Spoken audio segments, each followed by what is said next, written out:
strong argument for some patients, whether it is Chair Powell or whether it is somebody else. So that's not the main determinant of our call for patience. Our determinant is around the inflation path and how we think the Fed responds to that path. Andrew, love catching up with you. Great work. Send our best to the team, won't you? Andrew Sheets there of Morgan Stanley on the outlook for 2022. And Tom Keene, not so Fed chair dependent for the likes of Morgan Stanley. I'm with them. I think that, it happens every time, John. This is a normal reaction. There's a mystery to it. And, of course, it shows the power of the presidency. What's the monetary distinction between Brainerd and Powell? I'll let somebody tell me smarter than me. Is it a political distinction? Yes. On monetary policy, I don't think so. And on monetary policy specifically for this market, I don't think there's that much daylight. But perception versus reality is always the issue with financial markets. Yeah. There is a perception right now. There is some daylight between the two. But when it comes to the call itself, Tom, I think why it's so interesting this time, it's the moment we're at. We've got a 6 handle on CPI. Morgan Stanley, who think the Fed can wait, they're looking for 3% on PCE, on inflation, Tom, next year, a 3 handle. That's interesting relative to where they think GDP will be, close to 5. That's an economy that's decent, an inflation story that's elevated, and a Federal Reserve that's going to stay patient. People see the same data, Tom. They see a different outcome. It's going to make for a lot of good conversation, John, until December 17th. I mean, December 17th, the conversation changes. Middle of December, feeling like a lifetime away at this point, Lisa. Yeah, although there is a consensus in markets that the Fed actually has it somewhat under control, right? I mean, there does not a lot of concern that they're going to torpedo things, at least in the near term. And there seems to be a view that they've got it right so far. I find that interesting, John, especially given some of the pushback that we're hearing from former Fed officials. December 15th, your next Federal Reserve decision. Within 24 hours, you'll hear from them. On the 16th, you'll hear from the ECB and the Bank of England. And then we close out the year and we all go home. Just like that. I already did. Just like that. You got your Christmas tree. Just like that. Good. Lisa too. Lisa taking off the same week. Yeah. Tom Keene holding down the fort. I didn't get this memo. I haven't put my Christmas tree up yet. Did I get this memo? I look forward to that. I didn't get this We memo. left you off that memo, Tom. Thank you. Futures up 3. We advanced 0.06% on the S&P, on radio, on TV. This is Bloomberg. With the First Word News, I'm Rishka Gupta. Walmart appears to be weathering the global supply chain problems and rising inflation. The retail giant reported third quarter comparable sales that beat estimates, and it raised its outlook again. Walmart is benefiting in particular from the reopening of the economy after last year's lockdowns.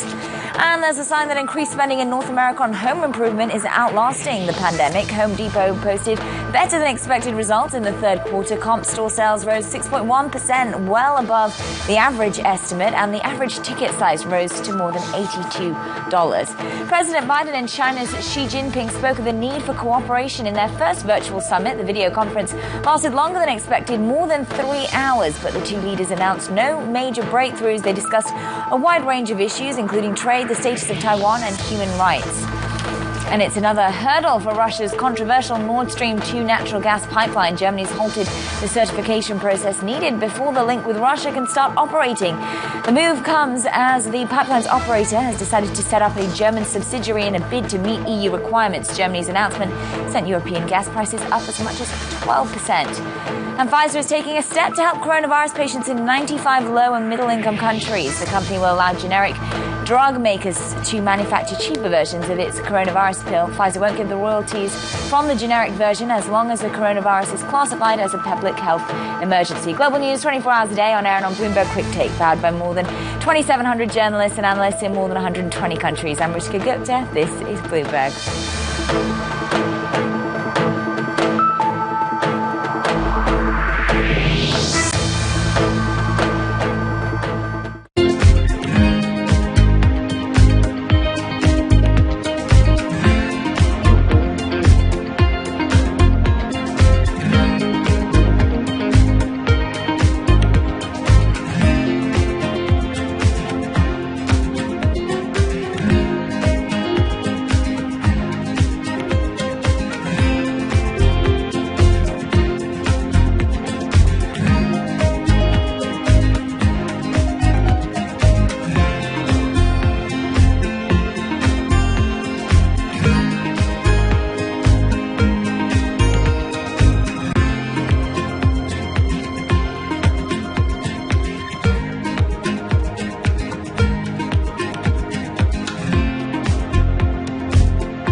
best of financial world on demand.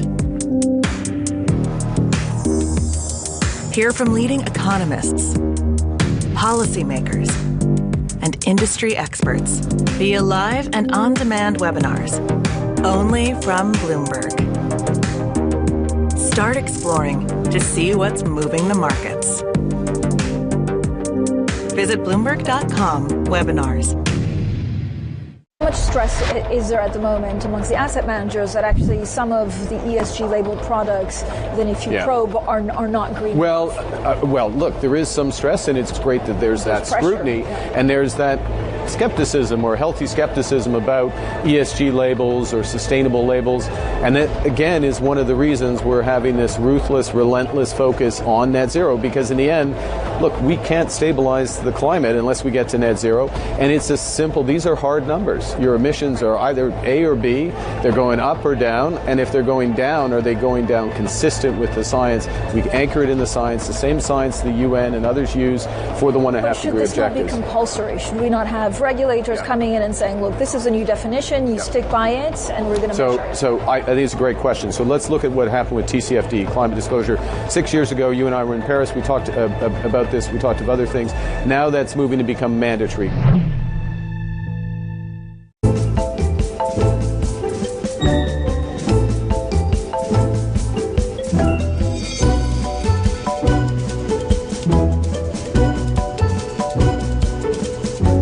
You finally got your taste of MIT, so why did you decide to leave MIT and come in and run the SEC?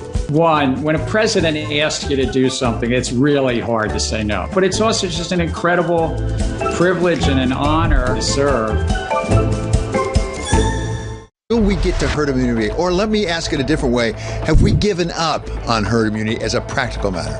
You will know when you get to that point, when the cases are so low, they're barely detectable.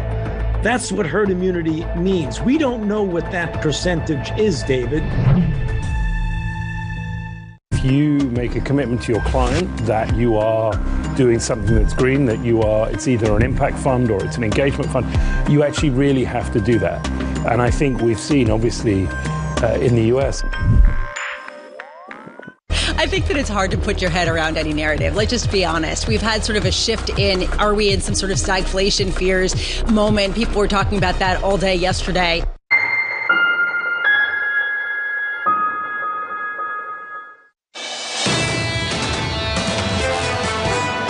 We risk losing our edge as a nation, and China and the rest of the world are catching up. Our infrastructure used to be rated the best in the world. Now, according to the World Economic Forum, we rank 13th in the world. Well, that's about to change. Things are going to turn around in a big way. The President of the United States from New York City this morning. Good morning. Tom Keene, Lisa Abramowitz and Jonathan Ferro. We are 12 minutes away from retail sales in America. Going into that, equity futures up 2, advancing 0.05% into the bond market. Yields in a basis point and change. Still just around 160 or 159.91 in the FX market. TK Euro dollar 113.67. John Ferro, thank you so much. And of course, retail sales on this extraordinary Tuesday we look to, and then Bullard of St. Louis with us is well. This is an exceptionally delicate and important interview. It is with Franck Riester. He is the French trade minister, and far more, he is hugely engaged in French domestic politics. We are so honored, Minister, to have you join us at Bloomberg in our Washington offices today. I did note in Rome, Minister, that the President of the United States had to wander over to the French embassy to meet with Mr. Macron on a small, delicate matter involving submarines in Australia. What is the state right now of the rebuilding of this fractured relationship? First, thank you for your invitation. It's a great pleasure to be with you this morning. Yes, President Macron and President Biden had a good meeting, and it's first steps to build back better trust for the future. And that's the reality today. Things are going in good direction in many fields, in security, in defense issues, with the recognition by the US of the importance of European defense. France, complementary with NATO, and in several other issues as global issues, environmental issues, trade issues. So we are very committed to increasing exchanges and strengthening our relationship with the US. Right. Minister, I had the immense privilege of seeing for a brief moment Charles de Gaulle in Paris in the summer of 1968. America and France have had a history of where things get a little dicey. That's a language we would use.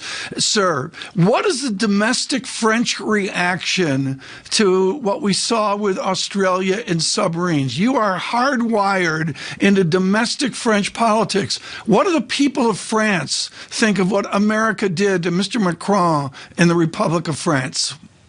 Yes, people in France didn't understand this decision without consulting France. They felt very,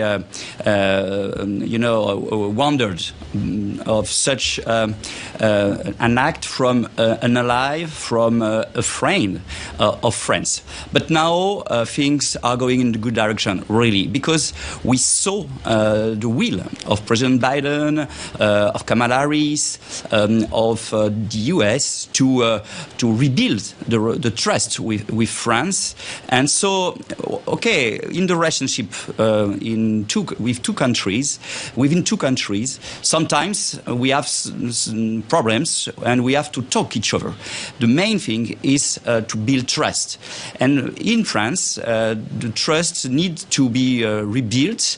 We need declarations. And there are declarations that are going in the good direction, and we need proof of love, and the proofs of love have to come in the future. But I'm very confident because I feel the will of the administration to take into account what occurred. That was not the good way to treat an ally, a friend, as friends. And so I'm quite optimistic for the future, concentrated, not naive, but optimistic. Minister, we are about 8 minutes to get some data here in the United States on retail sales. And of course, this goes very much to the trade backdrop, in particular tariffs, since that has added to higher prices at a time when prices already are rising. How high is the bar to implement more tariffs, and how low is the bar to take some of the tariffs off in order to reduce some of the price pressures that everyone is feeling globally as a result of supply chain disruptions? Yes, that's true. I think that the decrease in tensions, in trade tensions, will help the growth. It's the case for the dispute between Boeing and Airbus with the lift of the tariffs thanks to the agreement. It's the case for steel and aluminium, and the fact that for the pre-tariffs volumes of steel and aluminium exportations from Europe to the US, it will lower the price of the aluminium and the steel, and so it's going in the good direction. That's not ended because we still have to find an agreement for the future, because we could not accept the fact that there are some tariffs on steel and European steel and aluminium because supposedly this exportation supposedly harm the U.S. national security. But it's going in the good direction, and it will have some good effects on the prices, I think, and so it will have good effects for the growth. Frank, great to catch up. Appreciate your time, sir. Frank Riester there, the French Trade Minister. From New York City, the focus now shifting to retail sales in about 6 minutes' time, 6 or 7 minutes' time. Mike McKee in the building, in the studio. Mike McKee, the data, moments away. If Mike McKee can hear us, Tom Keeney can't. I guess he can. No, we can't. I was just teeing him up. I didn't know that was an introduction. That was just a little softball there for you, Mike, to hit a home run. I didn't know that was an introduction. Welcome, sir. Thank you very much. Introducing you to the show for the data that drops in 5 minutes. John, he was looking at his betting this weekend on the Denver Broncos. What are we looking for? No, I would not do that. I would not do that. We are looking for a significant increase in the retail sales numbers. The question is, how much of it is going to be due to inflation, because retail sales is calculated in dollar terms? How much of it is going to be due to demand? And it'll take a little while to figure that out on an actual basis. Yeah. But we'll take a good guess at it and see what we can figure out. Nobody cares. What do you know about the imminent decision? I mean, you're the imminent guy. Plus, decision. You can spell it. All I can tell you is that it is. You know, don't you? It's actually in a mayonnaise jar on Franklin Wagner's porch. For those of you old enough to remember who I know Tom is, I don't think there's any question it's down to Powell or Brainerd, and that's what Sherrod Brown told us last night. He said it's imminent. The question is, what does imminent mean? Because the president is off to New Hampshire today to tout the infrastructure bill, and he's, as I understand it, traveling also on Wednesday. So maybe he sneaks it in. Maybe they get on Marine One with him at the White House, the new chair. Or listen to you. Maybe we wait a couple days. You know, don't John? He knows. I don't think he knows. Emery Horder suggested maybe he'll do it Friday when he pardons the turkeys for Thanksgiving. Oh, there we go. I don't know if anyone knows, because I don't know if they've made a decision. I think we all assume they've made a decision. Who knows? Dana Peterson joins us shortly to weigh in on this retail sales data, joining us from the conference board. Looking forward to that. The retail sales numbers are moments away. I'll give Michael McKee a proper introduction in about 4 minutes' time. From New York City, on radio, on TV, retail sales up next. This is Bloomberg.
目前眼前状对我们军方来讲的话，我只跟委员报告，是我从军以来40多年以来看到真的是最严峻的时候。要翻台的话，他目前有这能力的，都有的，但要看怎么一个结局。说我们不做任何挑衅但如果把他激怒了，就跟我们人一样，你把我激怒了，我手上能力我也会发挥出来。所以2025是我们研判它全面我们这样研判的。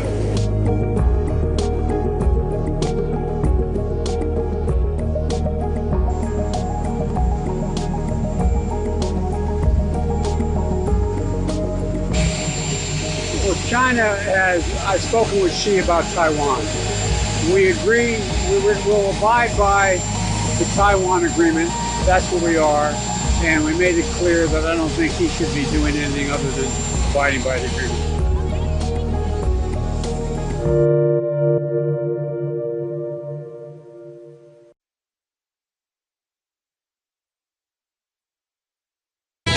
People are talking about Bloomberg surveillance. There's some guy out on Twitter who says, I look like I'm on. I noticed that. Do you think I need a lift? Is it time that I... What did he say about me? What did that particular gentleman say about... Let's have a look. One of them is near 101 years of age. Which one would that be? The other has an ego in the orbit of Mars. Who's that? I have no idea. Mrs. Lisa, the only chance to productive conversation. It's a fairly accurate summary of this show, isn't it, Tom? The eyes, or should I do the whole thing?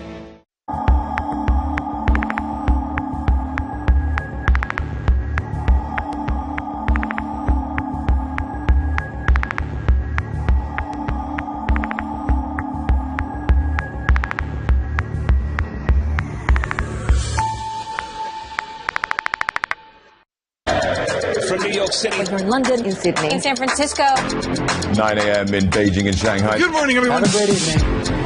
To recap the headlines. You do not want to miss this story. How are you thinking about those dynamics?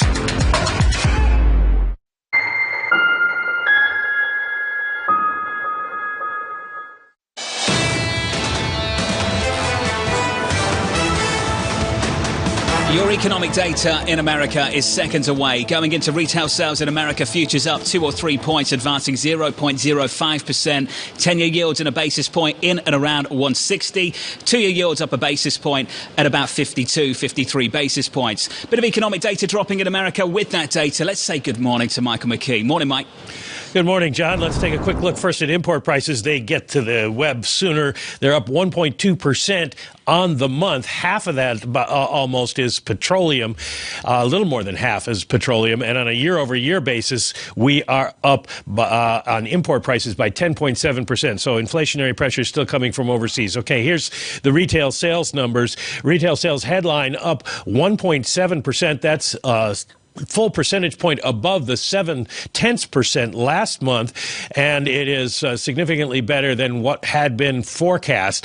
The ex-auto number 1.7% as well. Last month was 0.8, and the control group, which is what economists watch, this is the rough equivalent to what goes into GDP from retail sales, up 1.6%. That is double last month's 0.8%, and it's certainly better than the 0.9% that we saw. Now, this all is somewhat in question because as we were talking about before the break, they do count retail sales in dollar terms, and inflation was for all items in the CPI up 0.9. So if you want a really rough calculation, deflate that, and you get about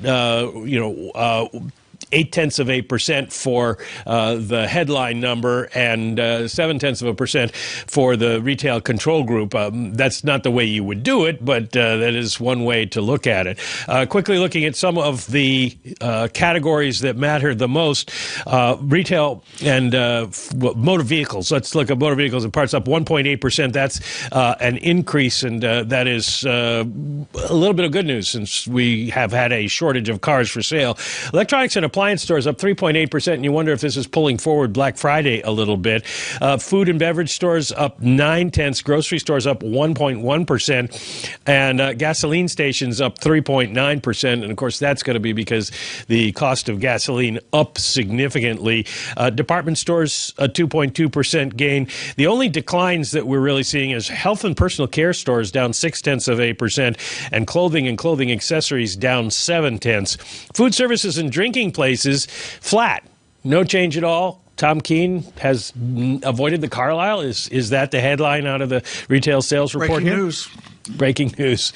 So we do see strong growth, but maybe about half of it, and I'm just, it's just back of the envelope. It's not actual calculation, but about half of it could be inflation. Dive into it right now. John, what do you see in the markets? Push you through the bond market, Tom. Take a look at 2s, 5s and 10s, and you just get an idea of how the market is responding to this. It's about the rate hike conversation. You see the pickup on 2s, the pickup on 5s into the belly of the curve, yields up by another 2 basis points. That 2-year right now, at the highs of the year, in and around 54 basis points. This data is better than expected, Tom. It's an upside surprise, and there have been some people talking about this for a while, looking for a re-acceleration in this economy going into year-end. As Mike points out, of course, there is an inflation story in here, but we knew that going into the print, and it's still a better number. So when you put it together, I want to go back to something Lisa said in the last 24 hours. Watch what people are doing and not what they're saying. What they're saying, consumer sentiment, Tom, people are feeling this economy in a negative way. Consumer sentiment is at a decade low. Inflation is at a multi-decade high. But when you look at the numbers coming out of corporate America, when you look at the numbers coming out of the labor market report, out of retail sales this morning, output, Tom, is flying. This economy looks pretty strong. Yeah. I thought of Rebecca Patterson, the demand-driven economy, and John, the revisions really underscore that. I don't spend much time on import price index or export price index, but Michael McKee, there they are and important. Why do pros like you look at the import price index with that revision? That's a real oomph of price change. We buy a lot of stuff. On last month in September, when I say last month, it's the last data that we have. Imports were at a record into the United States, and of course we are importing more oil these days at higher prices. So you put those two things that's together, oil we're affected importing as some well. inflation. Yes. Yeah, okay. Interesting. Michael McKee, thanks so much. And then through the morning, we'll dive into this deeper as well. Right now, Dana Peterson is going to join, Dana Peterson to join us right now, Chief Economist at the Conference Board. Dana, the heritage of the Conference Board is so much about a reading of the American consumer. What is the distinction you see now in your research? Well, our last reading on Consumer Confidence was in October, so I know there have been other readings out there for November, but that last reading showed that people were still pretty optimistic. They were still looking forward to buying things, cars, appliances, big-ticket items, and even going on vacation. And also our holiday outlook survey indicated that even though people anticipated that things would cost more, they were still looking to buy and spend about the same amount of money this year that they spent last year. Dana, how much is this potentially people bringing forward their purchases ahead of the holidays to get ahead of the crunch with supply chains? Like, for example, people buying Christmas trees in November, the middle of November, from Home Depot. I think that's definitely happening. When we look at sporting goods, toys, and hobby sales for October, they were pretty strong. And even I went out and bought all my Christmas toys ahead of time in October. So we do think that some people are probably buying in advance of expectation of store shelves being understocked. And certainly inventories are a big issue. Are we going to see an increase in inventories in the fourth quarter to help us see a real bounce back in GDP growth after the soft reading in the third quarter? Well, it also is a question of whether the strength in the retail sales can continue into December or whether we've kind of front-loaded the data. That's a great question. And that's really not going to be borne out until we see November and December data. But again, very strong intentions among people, especially folks looking to buy clothing and also high-tech goods. And I'm very optimistic and certainly encouraged to see the auto sales pop up, because indeed we know that there's been this semiconductor crunch, and certainly there's more demand for cars out there and probably will help bolster sales for the balance of this year. Dana, how uncomfortable do you think the Fed is right now with this incoming data over the past couple of weeks? Well, I think what the data are telling us is that after the Delta variant setback, the economy is getting back on track. Even though the restaurant and bar sales were flat, and probably in real terms they might have been a little bit negative, we're seeing mobility data pick up. People are getting back out there, and certainly growth is strong. Inflation is really powerful at this point. Inflation expectations, at least in the short term, the delta is pretty steep. And also labor markets are healing. So I would imagine that we're getting to the point where the Fed can feel, hey, you know what? We have reached full employment. We're well beyond our expectations for inflation. Let's go ahead and start thinking about normalizing policy next year. Dana, when you say we're getting to the point of full employment, what are you looking at to guide you? And how close are we actually? Just put some numbers on that. Sure. Well, we know that there are 4.2 million persons that are still absent from the payrolls report. However, we also know that tons of people retired, about 3 million potentially, and not all of them are necessarily going to come back. So when you look at the participation rate, it's probably telling a story that is, a little underrepresentative of what's going on in the labor market. If we continue to see roughly 500,000 jobs added over the next few months, and also anticipating that folks aren't coming back from retirement, we're probably pretty close to full employment. And certainly once we reach that, I think the Fed will feel comfortable with starting to normalize. What inflation rate is the inflation rate that makes wage growth impossible? In your head, is it 3% inflation, or is it some statistic higher? I'm not sure what that rate is, but I would imagine, even though the Fed signal or indicated that they're not seeing a wage price spiral right now, it's hard to imagine that some of these increases in wages aren't filtering down to consumers. I mean, certainly that's what we're hearing at the conference board from our members. So I would imagine that as we see wages increase in the BLS reports, employment reports, that the Fed will become less comfortable and potentially become more concerned that there will be this spiral and that they need to do something to address it. Dana, thank you for being with us this morning to break this down. Dana Peterson there of the Conference Board. Retail sales have got an inflation story embedded in them, Tom. Of course they have, but the data's been better than expected again on retail sales and elsewhere.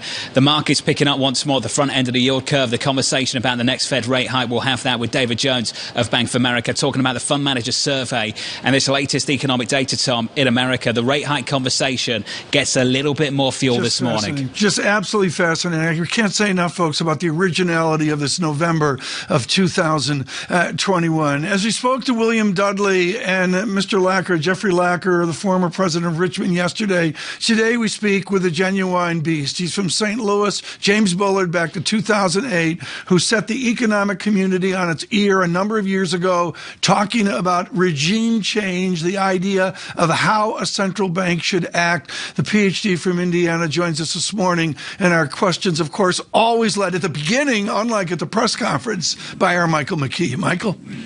Well, good morning, Jim. I'm not sure what the real beast means, but we are happy to have you with us on Bloomberg Radio and Television this morning. There's a lot going on. Happy to be here. Obviously, to talk about, but there is an elephant in the room, or at least it will be imminently in the room. So let me start with that. Sherrod Brown, chair of the Senate Banking Committee, told us last night, as far as he knows, it is down to Lael Brainerd or Jay Powell for the next Fed chair. You've worked with both. What would be the policy differences between the two? How would the Fed change, if at all? I think no matter how this comes out, there'd be a lot of continuity in Fed policy. Both of these players have, long track records at the Fed. So certainly it's a big committee. Also, I think people have to keep that in mind, and there's a lot of experience on the committee. So I think we'd see continuity. Would you anticipate any change in the timeline for tightening policy? And I'm going to use that broadly to mean tapering and raising rates and forward guidance, anything that you might do between one or the other? It's a committee decision, and it's as I just mentioned, it's a big committee, and lots of opinions around the table, great staffs around the Federal Reserve and at the Board of Governors. So it's a collective process, and we have to react to the data and make decisions. So the chair's job is really to guide that process, I would say, and get to a good compromise in the center of the committee. Well, certainly you've got opinions, and you've expressed them on what the Fed should be doing, the possibility of a faster move to tighten policy. But you've also, as you just said, put that on the data. The data are showing very strong inflation, and it shows up in the retail sales report this morning. Are you ready to say we should move more quickly? Yeah, I actually didn't see the report here. I was getting ready for the interview, but the inflation rate is quite high. The core PCE inflation rate, the committee's favorite measure, is about 3.6%. That's the highest it's been in 30 years, well above our 2% target. And that number already throws out food and energy. So, you're taming the data a little bit when you look at that kind of measure, but it's quite high. It does not have the reputation of moving down very easily.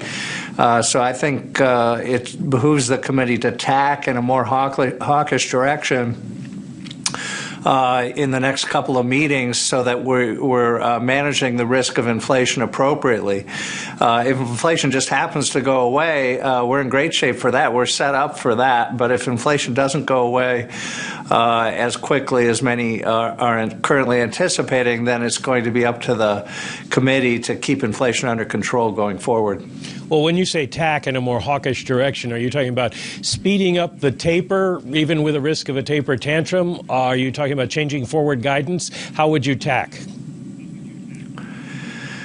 I think we've gotten past the taper tantrum issue because we went ahead and went ahead with the taper here. But we could move faster. We kept optionality on this that we could speed up the taper if it's appropriate. We have a hot CPI report here.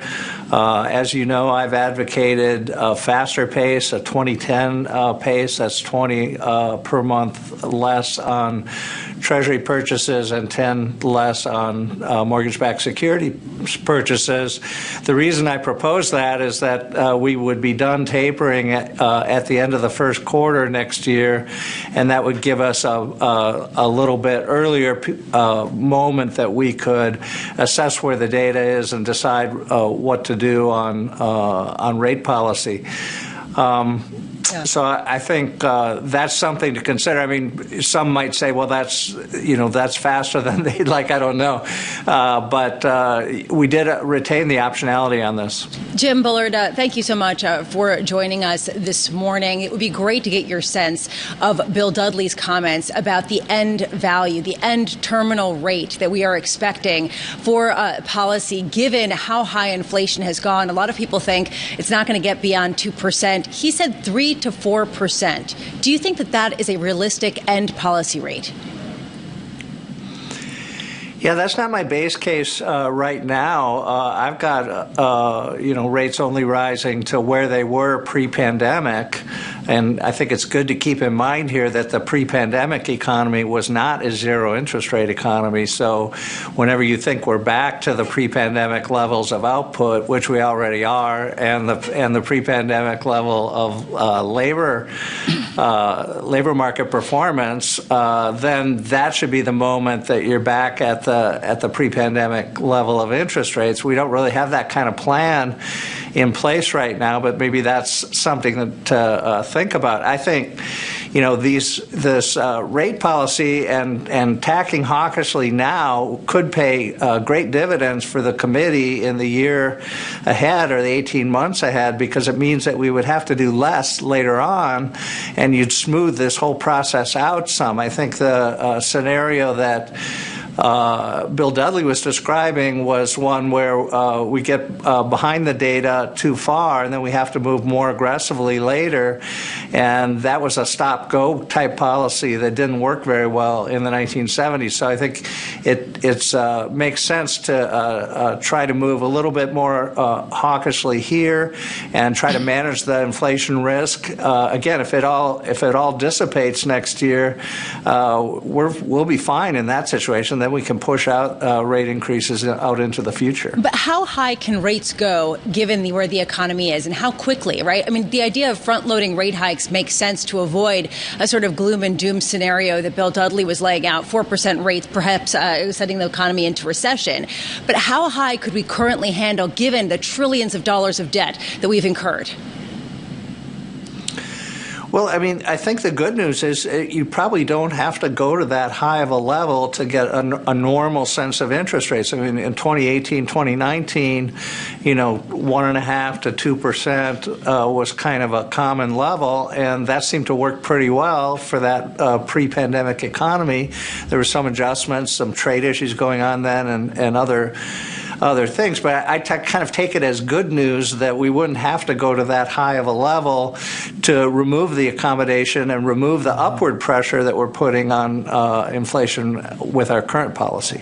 Jim Bullard, Tom Keene, good morning to you, sir. Christopher Waller, who got an upgrade from your shop a few years ago, now governor of the Fed in Washington. You and Chris Waller did a retrospective off your regime paper of 2000, I believe it was 16. I can't quite remember. I want you to discuss now for the economic community if we're in a regime change where the theories aren't working. Here we are coming out of a natural disaster. We have a China-like boom economy of real and nominal GDP. And then we've got the idea that we have to somehow unwind this to the terminal value. Scope out, given a regime change, the when of a terminal value you're looking out to. Are you looking out 6 months? Are you looking out to a Cardinals World Series? Or can you responsibly look out 5 or 6 years? I think this might be a moment where there is potential for regime switching to a higher productivity growth regime. I'm not really ready to commit to that right now, but if you look at the data, it's become very volatile. It's not so clear that we're in the low productivity growth world that I was talking about in 2016. We might push out of this. The pandemic pandemic is the kind of event that really forces businesses to hustle and to think about how they can use technology to their advantage. They've got a very tight labor market that they're facing. They're probably dusting off plans that they had around for a long time to use technology in a better way. So that's very promising. I think that we could move to a period of higher productivity growth. That would be great for the economy, and it would put upward pressure on interest rates as well. So if we see that this is a critical theme for Bloomberg surveillance this year, Jim Bullard, the idea of the technology overlay being underestimated as we come out of the war shock, the pandemic shock as well. If we get a technology overlay and an upgrade in our statistics, can we get to where instead of a 2% inflation target that we could migrate to something, as Adam Posen suggests, of a 3% inflation target simply because we have better productivity? No, I think no, I don't think so. You should take the productivity on board. The economy would grow faster, and that would be a sensational thing. The last time we really had this was the late 1990s, and at that point we were talking about paying off the entire national debt. It didn't happen, but we were talking about it at one point. Yeah. And that just shows you what a big impact this kind of thing can have on macroeconomic performance. So I would not mess around with the inflation target itself. That's become an international standard. And if the leading economy in the world decided to mess around with the inflation target, you'd get all this chain reaction all around the world. I think that would be chaotic and sounds like the 1970s to me. So I would not try to go in that direction. But nevertheless, I think we may get the higher productivity growth that is kind of promising coming out of this pandemic, just because everyone has been experimenting with new technology. Mike, did you see how he treated me there? Like you get treated by Chairman Powell in the press conference? I mean, he just laughed right in my face. He laughed right in your face. Well, that was a long-term look at what might happen. Let's talk what the traders all want to know, Jim, and that's the very short term. If you're thinking we should tack in a more hawkish direction, would that speed up the rate of rate increases? There's right now in the markets 2 rate increases for 2022 and almost a third. Do you think that's realistic? You know, I'm agreeing with the markets right now because I've got 2 hikes penciled in for 2022. That's dependent on the data. Could evolve going forward, depending on how the data come in. So I think there are other ways we could tack in a hawkish direction. I think we could play up the idea that maybe we don't have to wait all the way to the end of the taper in order to raise the policy rate. I mean, historically, when we've done this before, we have not wanted to be raising the policy rate while we're still tapering. But you could argue that the taper is all priced in, and what's going to happen over the next 8 months is just follow through on something that's already priced in. And so that would sort of relieve any constraint that the committee might feel about when the appropriate time was to commence with liftoff. Another consideration I think that I put on the table and have put on the table is that we could allow runoff of the balance sheet at the end of the taper instead of waiting on that decision for a while. So I think that would be a way to have a somewhat more hawkish policy than otherwise. We can debate how big an impact that would have, but you could allow the balance sheet to be running down sooner than is currently priced into the market. One last question is, and we'll keep it in the sailing category. When you tack, you run the risk of the wind coming on too hard and you move the sail too much and you can capsize. And I'm wondering what your view of the U.S. economy is right now. Since policy works with a lag, do you risk cutting off the recovery by raising rates too soon if inflation is transitory?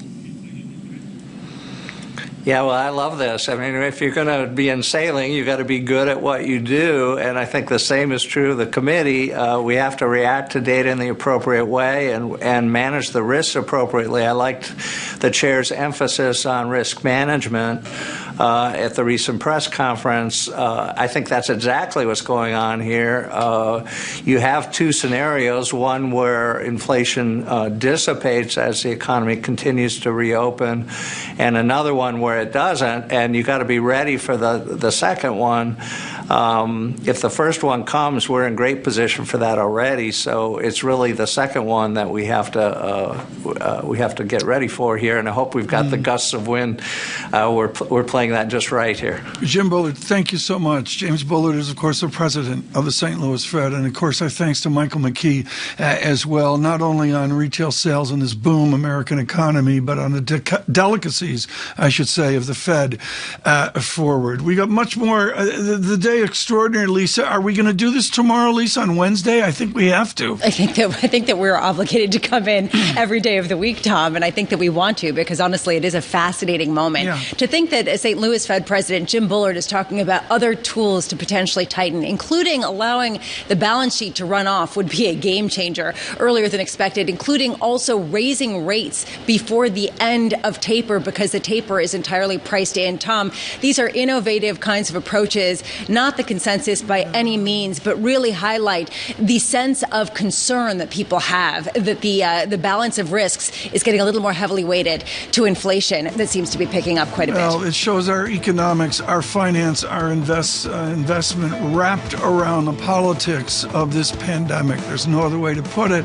And, of course, sobering statistics seen out of Germany, Switzerland, and Austria as other parts as well. Please stay with us on Bloomberg Radio, on Bloomberg Television. We focus on Singapore and the Bloomberg New Economy Forum. Good morning.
Esta operación definitiva para dar con la captura de este bandido la planeamos el 15 de octubre del año en curso. A las 8 de la noche en una guarnición de Bogotá nos reunimos con los oficiales de inteligencia de la policía, nos reunimos con los oficiales de planeamiento de operaciones especiales de las fuerzas militares y de la Policía Nacional, y es cuando se decide cambiar y darle otro salto a esta estrategia.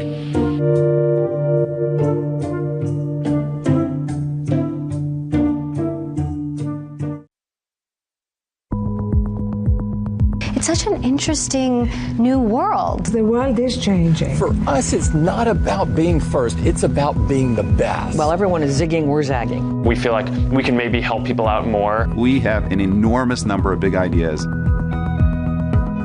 It is really still day one for AWS and for our customers. It is still so early in this business.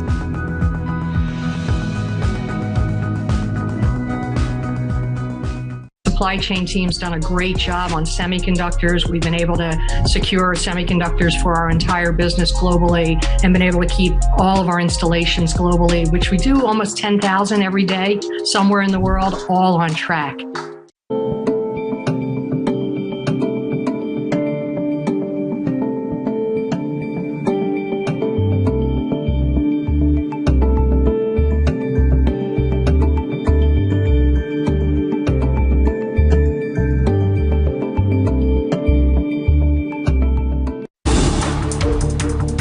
every Friday with 30 minutes dedicated to fixed income. I'm Jonathan Ferro. This is Bloomberg Real Yield.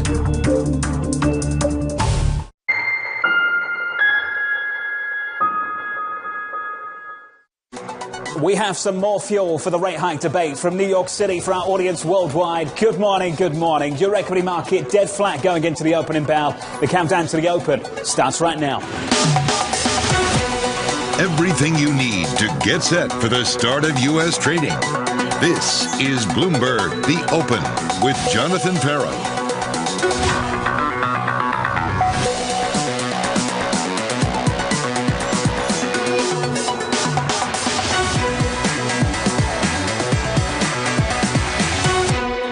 Live from New York, we begin with the big issue, ramping up the pressure on the Federal Reserve.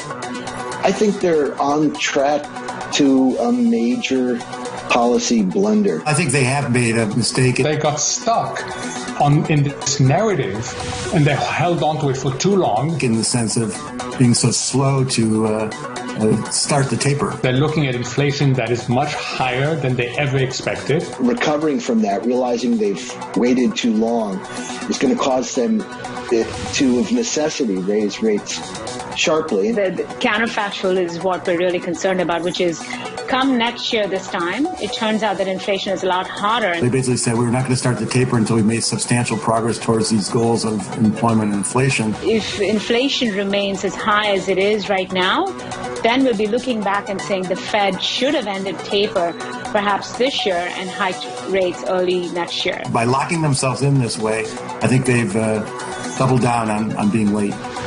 They've doubled down on being late. How patient can this Fed be? Joining us to discuss is BlackRock's Wei Li, JP Morgan's Clinton Warren, and Peter Cecchini of Exonic Capital. Wei Li, let's begin with you. How patient can this Fed be? Well, very actually within their new policy framework. So thinking about both the inflation goal as well as the employment goal. So I think a lot of focus has been around kind of taper and lift off. But ultimately, what matters for markets is also the path of rate hikes, right? And currently, we're still talking about very muted rate response, kind of the rate hike path in response to rising inflation. And this combination of more muted policy response together with still reasonably robust growth dynamics is why we're comfortable being pro-risk heading into next year. That's the take of BlackRock. Clinton Warren, your take, please. Yeah, I mean, the Fed has been patient thus far. However, if we keep seeing reads like we saw last week in terms of core and headline numbers, it's going to put pressure on them to move quicker. You have former Fed presidents out there saying that they need to get to 3% on the Fed funds rate. They need to move quicker. So I think there's going to be a lot of pressure, especially continue to see these inflationary pressures, which we've seen in the last couple of reads. The spread on the street right now is really, really wide. Same data, sometimes the same forecast for next year. Very different outcomes for different people. We caught up with Priya Misra of TD. This is what she had to say on their outlook. Here's the quote. We believe that moderating growth and inflation amid the fiscal drag in 22 are likely to help keep Fed rate hikes at bay. They expect liftoff in December 2023. Not the end of next year, the end of the year after that, December 2023. So that's the patient view. Here's the less patient view from the St. Louis Fed President Jim Bullard just moments ago. Take a listen. It behooves the committee to tack in a more hawkish direction in the next couple of meetings so that we're managing the risk of inflation appropriately. If inflation just happens to go away, we're in great shape for that. We're set up for that. But if inflation doesn't go away as quickly as many are currently anticipating, then it's going to be up to the committee to keep inflation under control going forward. Peter Cecchini, two views there. Which view are you closer to? Well, there's a reason why inflation is part of the Fed's dual mandate, because inflation can eventually stifle growth. And at the end of the day, it really is about growth and jobs. And the Fed is in a difficult situation, given that it has clung to the transitory narrative for as long as it has. And I think, there's a risk now that they've already let inflation go too long, and that into next year that will start to affect growth in a way that's unacceptable. And so it's a very tough call, but I do think they're going to have to pivot a little bit hawkishly as well. Sounds like you agree with President Bullard. Right now in this bond market, the bond market agrees to a certain degree. At the front end of the yield curve, we're pricing in those rate hikes, 53, 54 basis points on 2s, up another 2 basis points on 10s, the highest since the back end of October, up another basis point to about 162, 163. Mike McKee, you conducted that interview with the St. Louis Fed President Jim Bullard. Your take on what we're learning off the back of some pretty decent retail sales in America? Well, you know, John, retail sales were up 1.7%, but the retail sales numbers are also affected by inflation, and Jim Bullard is making the case that inflation is enough of a danger that he's penciled in 2 rate increases for 2022, could go more if necessary. The question is, where's the rest of the Fed? Because we know that Jim has been somewhat hawkish, and that'll maybe come down to who becomes the Fed president. And the elephant in the room, or imminently in the room, is who's Joe Biden going to choose? Sherrod Brown, the chairman of the Banking Committee, told us last night that a decision is imminent and that as far as he knows, it is down to Lael Brainerd or Jay Powell. And I asked the president of the St. Louis Fed, Jim Bullard, who's worked with both of them, what difference would that make for policy? Here's what he said. No matter how this comes out, there'd be a lot of continuity in Fed policy. Both of these players have, long track records at the Fed. So certainly it's a big committee. Also, I think people have to keep that in mind, and there's a lot of experience on the committee. For whether Jim Bullard is right or not may not depend on who the chairman is, but because he says it's a big committee, it may depend on who else the president appoints to the Fed. He's got to replace the vice chairman, Richard Clarida. He's got to replace the vice chairman for supervision, Randy Quarles, and there is an open seat on the Fed. If he picks Lael Brainerd, that would also open up Jay Powell's seat. So what monetary policy is going to be in 2022 and whether they tack to a hawkish or a dovish stance is going to depend a lot on who the president chooses this week. Mike, you mentioned that quote from the Senate Banking Chairman, Sherrod Brown. Here's the line that stuck out for me. I assume the decision's been made and they haven't announced it, ... but I don't even know that. So, Mike, does anyone know anything at this point? We don't know anything beyond the fact that both Powell and Brainerd were interviewed by the president last week for the chairman's job. He's got to make a choice. He is going to New Hampshire today. We understand he's also going out of town tomorrow. So imminent may mean a couple of days, but he's running up against Sherrod Brown's ability to get someone confirmed by the time Jay Powell and all these others leave the board. So something's got to come quickly. Mike McKee, we wait and we wait. Mike McKee, thank you very much. For any forecast we get right now, how Fed chair dependent is it? Does it make a difference? We caught up with Flowbank's Esty Dweck on exactly that. Take a listen. In the short term, it does have an impact on markets. I do think markets would be happier to have the continuity with Powell. And it does feel like Powell would have more flexibility in how he approaches the growth concerns over next year. And if we do see this slowdown back towards trend, and of course, the big inflation question. Clinton Warren, does it make a difference who the next Fed chair is? I think it does. If they're going to change the path that we're currently on, if they're going to become more hawkish than the market has expectations. But we also got to remember this is a dual mandate, right? It's inflation and labor, and there's things on the labor side that have me a little bit worried, especially with all the job openings. So over 10 million people, a number of people haven't come back to the workforce. Whether that's because of healthcare concerns, childcare, a lot of people are self-employed now, then less visas issued, early retirement, et cetera. So I think a lot of attention, rightfully so, has been focused on inflation, but we also got to remember that it's a dual mate, and where does the labor piece fit into this whole picture? Peter Cicchini, how Fed chair dependent is your outlook? I keep asking that question. Let me ask it of you. I mean, it's somewhat dependent. I think, the idea, though, that no matter who's Fed chair, that eventually they're going to have to act because of the impacts of inflation, to me, is overriding. In other words, yes, the mandate is dual, but again, those two mandates are not mutually exclusive. Even the most dovish, labor-sensitive Fed chair will have to at some point admit that when inflation is high, real wages are impacted. And real wages are part of the employment equation. It's not just the number of people employed. The Fed's been very clear. It's also about the quality of employment and whether or not there's been wage growth. Wei Li, I want your view on this as well. Perception versus reality.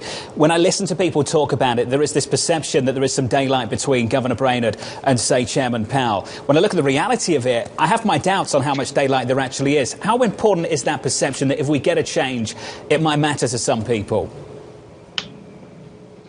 I have my doubts as well. And if you look at kind of the two options, there could be some more dovish repricing on the front end if we have discontinuity, and if we have continuity, then perhaps then the broader picture matters a bit more. But in terms of the overall kind of policy direction of travel, the continuation of the dovish stance, the continuation of the new policy framework is very much on the cards at this point between the two candidates. And in terms of if our outlook is dependent on either one of the candidates, I think it boils down to the two anchors of our view at this juncture. Is growth outlook going to be impacted?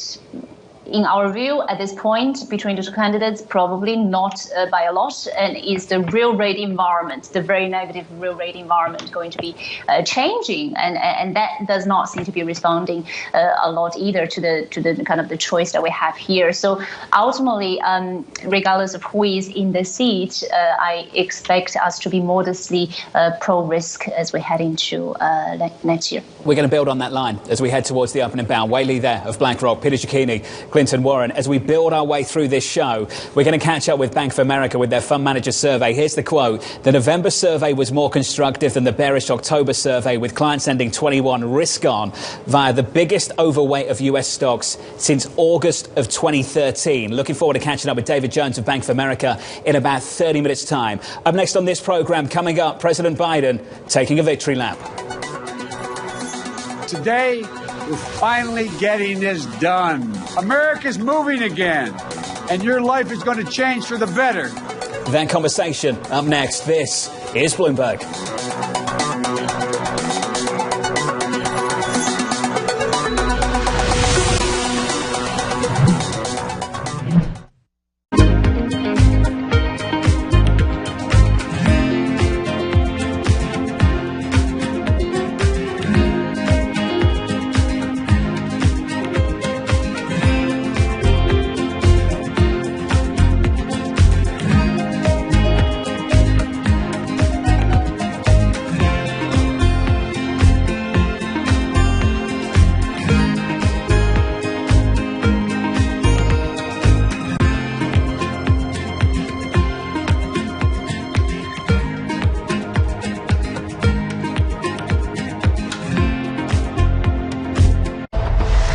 Engine number one was able to do on the Exxon fight. It opened a lot of people's eyes to, I guess, the power that smaller investors can have.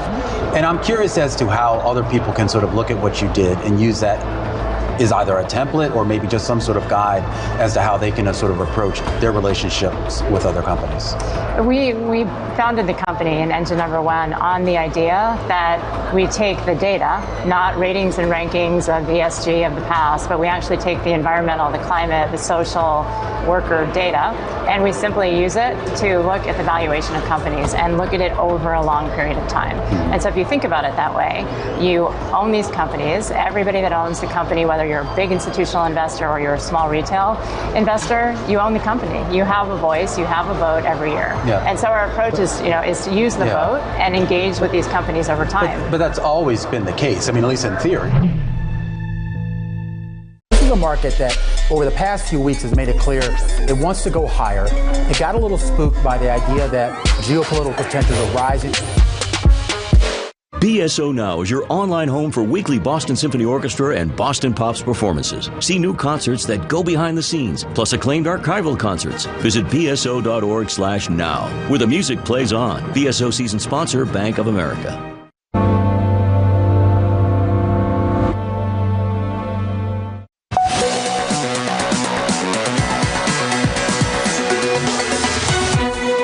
We risk losing our edge as a nation. China and the rest of the world are catching up. Our infrastructure used to be rated the best in the world. Now, according to the World Economic Forum, we rank 13th in the world. Well, that's about to change. things are going to turn around in a big way. The President of the United States promoting his infrastructure bill as negotiations continue over his next proposed package. Two key Democrats raising concerns about the bill's cost estimates, with Congresswoman Stephanie Murphy saying, quote, "I think we're all well aware that there's going to be a discrepancy around the IRS piece. Let's just reserve judgment until we see the whole package. It's important we don't draw red lines within the media." For more, let's head down to Washington and catch up with our Washington correspondent, Anne-Marie Hordern. Morning, Anne-Marie. Good morning, John. We're waiting for the final Congressional Budget Office scores on this. Some of those core policies like the tax provisions we will likely hear last by the end of Friday, potentially even sooner. And until we get them, we're not going to have the vote. So potentially we will see the House stay here throughout the weekend. But what Representative Murphy is talking about is the fact that potentially that enforcement on the IRS, the money put towards that to generate more of the tax income, that might not match up, the CBO score, with what they were given from the White House. But it remains to be seen of whether or not that would push off the Democrats and the moderates Democrats from voting on the Build Back Better agenda. They pretty much are leaving it open, and they don't want to, as she says, draw the line in the sand with the media. One other interesting factor when you look at the CBO scores, Jonathan, and the head of that with a blog post talking about the inflationary impact of that agenda. They will not likely have that information until January. And I think that will play a bigger part when this gets potentially passed and moved over to the Senate. That could potentially be a little bit of an issue for the likes of Senator Joe Manchin from West Virginia, who's already sounded the alarm on his concerns about rising inflation. AMH, I don't want you to go without getting a comment from you on this Fed chair race. From the Senate Banking Chairman, Sherrod Brown, this was the quote: "I hear it's imminent. I'm not going to speculate who I think it might be right now. I assume the decision's been made and they haven't announced it, but I don't even know that." Anne-Marie, a comment on imminent, please. About to happen. That's the definition of imminent. About to happen. And that was hours ago. So we're all still waiting. And the market's about to open. I imagine the White House is not going to put out a statement on the Fed chair or potentially other appointments to the Fed while the market is open. So I don't see it as imminent. Stay close. Anne-Marie, stay close. AMH down in D.C., thank you. Industrial production in the United States better than expected, 1.6% positive against an estimate of 0.9. The data's pretty decent at the moment in America. We had retail sales this morning with a sizable upside surprise. Congresswoman Alexandra Ocasio-Cortez saying the following: "I think something with the name Build Back Better is likely to pass the House. Whether it will resemble and include the full provisions that we had a week and a half ago is something that remains to be seen."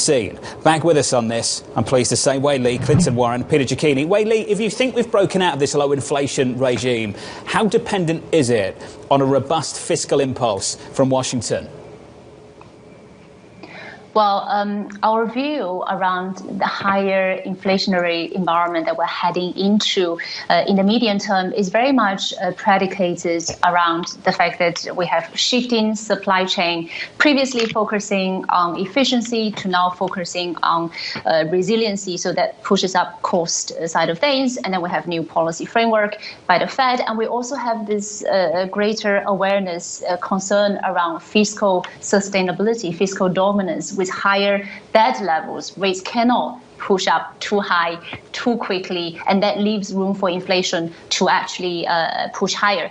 Now, the fiscal impulses can add to that, but ultimately there's also a piece around kind of all the views that we're looking at, which is when does it start? It probably won't start until quite a bit later, and at the same time there's that productivity piece in the mix as well. So yes, I can totally see the narrative around linking up the bill with inflationary pressure, especially given how in focus inflation is right now as a topic. But don't forget, there is also that longer term productivity angle that we have to investigate. Pete, are we underestimating the degree of fiscal drag we could get through next year?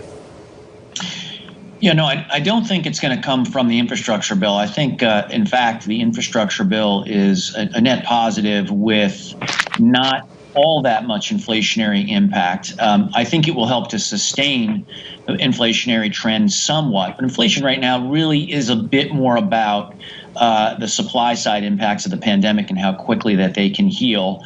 And I do think the productivity benefits from infrastructure spending can, to some extent, result in productivity gains, albeit, look, this is over a 10-year period, and being that spread out, the immediate impacts are light relative to what we're worried about relative to inflation, which is within, let's call it, the next year to year and a half. Clinton, Warren, do the politics matter? Matt Miskin, a good friend of this programme, put out a tweet in the last 24 hours. I'll read it out for you.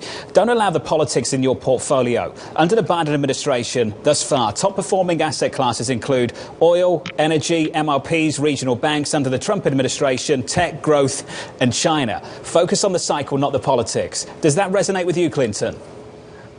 Yeah, it does. I mean, you have to think about the long-term trends, and politics will, obviously have a place in long-term trends, but you got to be focused on where long-term growth is. And regards to the infrastructure bill, I think everyone can agree that, the $1 trillion funded over 5 years for roads, bridges, rail, power, broadband, et cetera, will be completely beneficial. Now, the $1.75 trillion Build Back Better plan, which we're watching very closely to see how are you actually going to pay for this, and a little bit concerned that score that comes back from the budget office may say there's some holes in there. And if we start to see some increased probability of increased rates for corporate taxes, individual taxes, I think that will be a win to the markets. So we had some good news a while ago when that wasn't part of the bill, but now that we're going to be revisiting it, I think that could be a headwind to the markets and something that politics will definitely play a place in. Lee, I just want to pick up on Clinton's last point there on tax reform, the changes to the tax code in America. We'll talk about David Kostin's view of Goldman Sachs on this market. He's got a better market ahead of us for next year, 5,100 on the S&P. He's got wider margins through next year. Then things change for him the year after that, because he believes that the tax story will have an impact. Do you? It will have an impact, but history has shown us that pre-positioning for that doesn't happen until quite a bit later. So as we think about 2022 positioning, 2022 outlook, I would say that consideration around how to pay for all of this will be at the back of investors' heads. But in terms of how do we actually price that in until we get clarity, market haven't, and we don't. We find it very hard as well. So we would perhaps share that view that you just talked about heading into next year. The pro-risk view still very much supported by growth and negative real rate. But later down, as we get further clarity around the tax piece, pre-positioning for that selectively, perhaps on a sector and perhaps even more granular basis would be prudent. Pete, just a final word from you on that, how you push the so-called tax piece through this equity market. Yeah, look, I mean, I think at the end of the day, the idea that we're paying for infrastructure or anything through tax hikes is a little bit of a misconception. The amount of deficit spending we've been doing cannot be paid for. It's going to be monetized, and that you can only do when you have a central bank that can create reserves ad infinitum and buy back the treasuries you issue and retire them, and they retire at some point. And so I do think we're going to get higher taxes. The excuse will be to pay for infrastructure, but we're going to get them no matter what under this administration. Pete, sticking with us, Peter Cicchini, Wei Lee, Clinton Warren. Coming up on the programme, the morning calls, and later, fund managers in America making their biggest bet on US stocks in 8 years. David Jones joins us from Bank of America with their latest fund manager survey. And that's just around the corner. From New York City this morning, good morning. Equity futures pretty flat through most of this morning, down 3. We're negative just 0.06%. This is Bloomberg.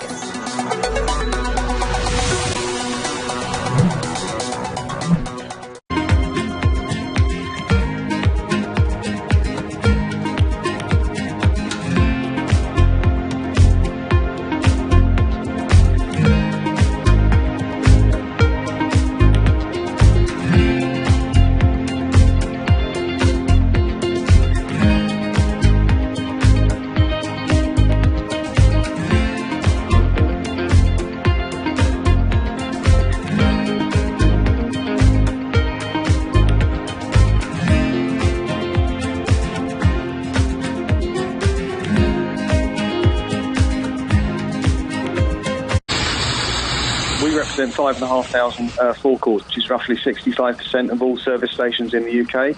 Of the ones that we were able to survey yesterday, roughly 1,500, 27% said they didn't have any fuel, 21% said that they had one fuel type or another, so that's either petrol or diesel, and 52% said that they were fully stocked. Northern Ireland, Wales, Scotland seem to be okay, so we still are seeing, like your reporters are seeing, some stock outs at sites around London and the South East, I'm afraid. When do you feel confident that this will 100% be in the rearview mirror? Well, what we're hoping is those people that got fuel over the last few days obviously don't need it again for another few days, and that will give us a chance to actually start to restock the network. So we're trying to get it back to a reasonable level today and tomorrow, and then over the coming weeks, because it will take a number of weeks, to get it back to the sort of more normal running levels. Frankly, at these prices, a business that is a real cash machine, and that allows us to do what we did in the second quarter, that 4% hike in the dividend. We believe we can raise it 4% per annum through to 2025 at $60 oil.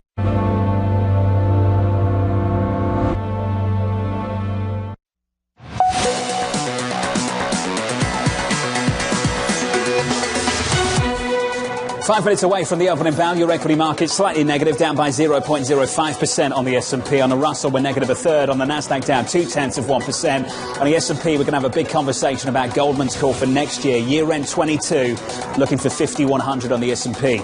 That's the price action. Let's get to the morning calls. Your first call this morning from Barclays, downgrading Avid's budget to underweight, highlighting the stock's expensive valuation amid increasing competition.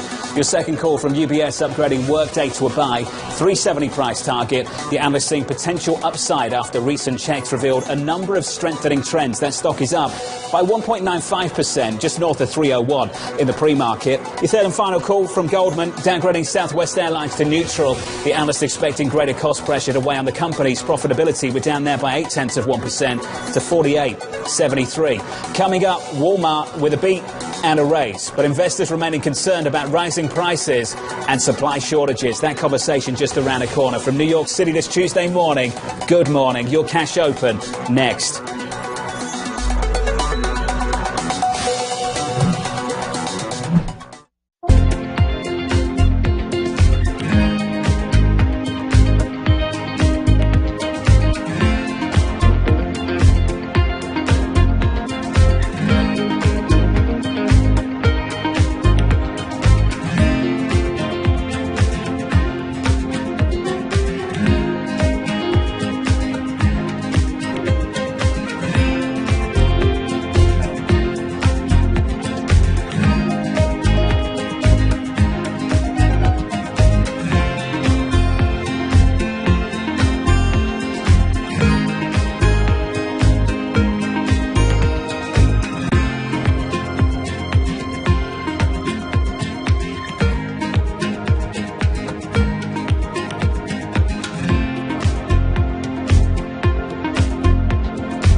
When you put the garbage inside, there's a little sensor that detects the garbage and speaks out.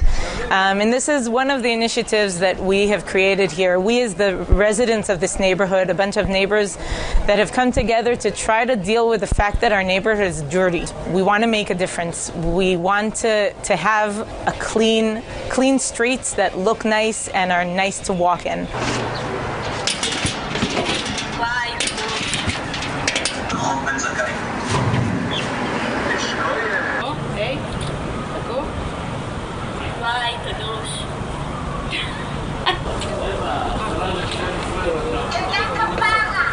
בבקשה.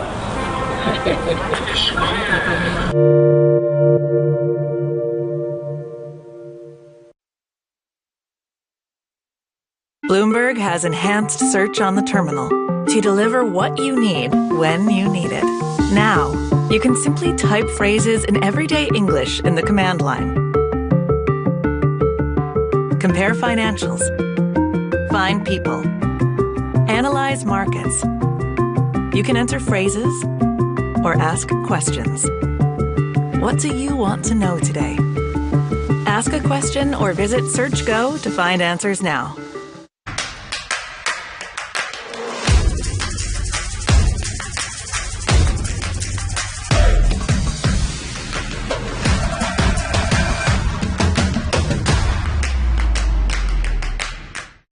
I think that it's hard to put your head around any narrative. Let's just be honest. We've had sort of a shift are we in some sort of stagflation fears moment? People were talking about that all day yesterday.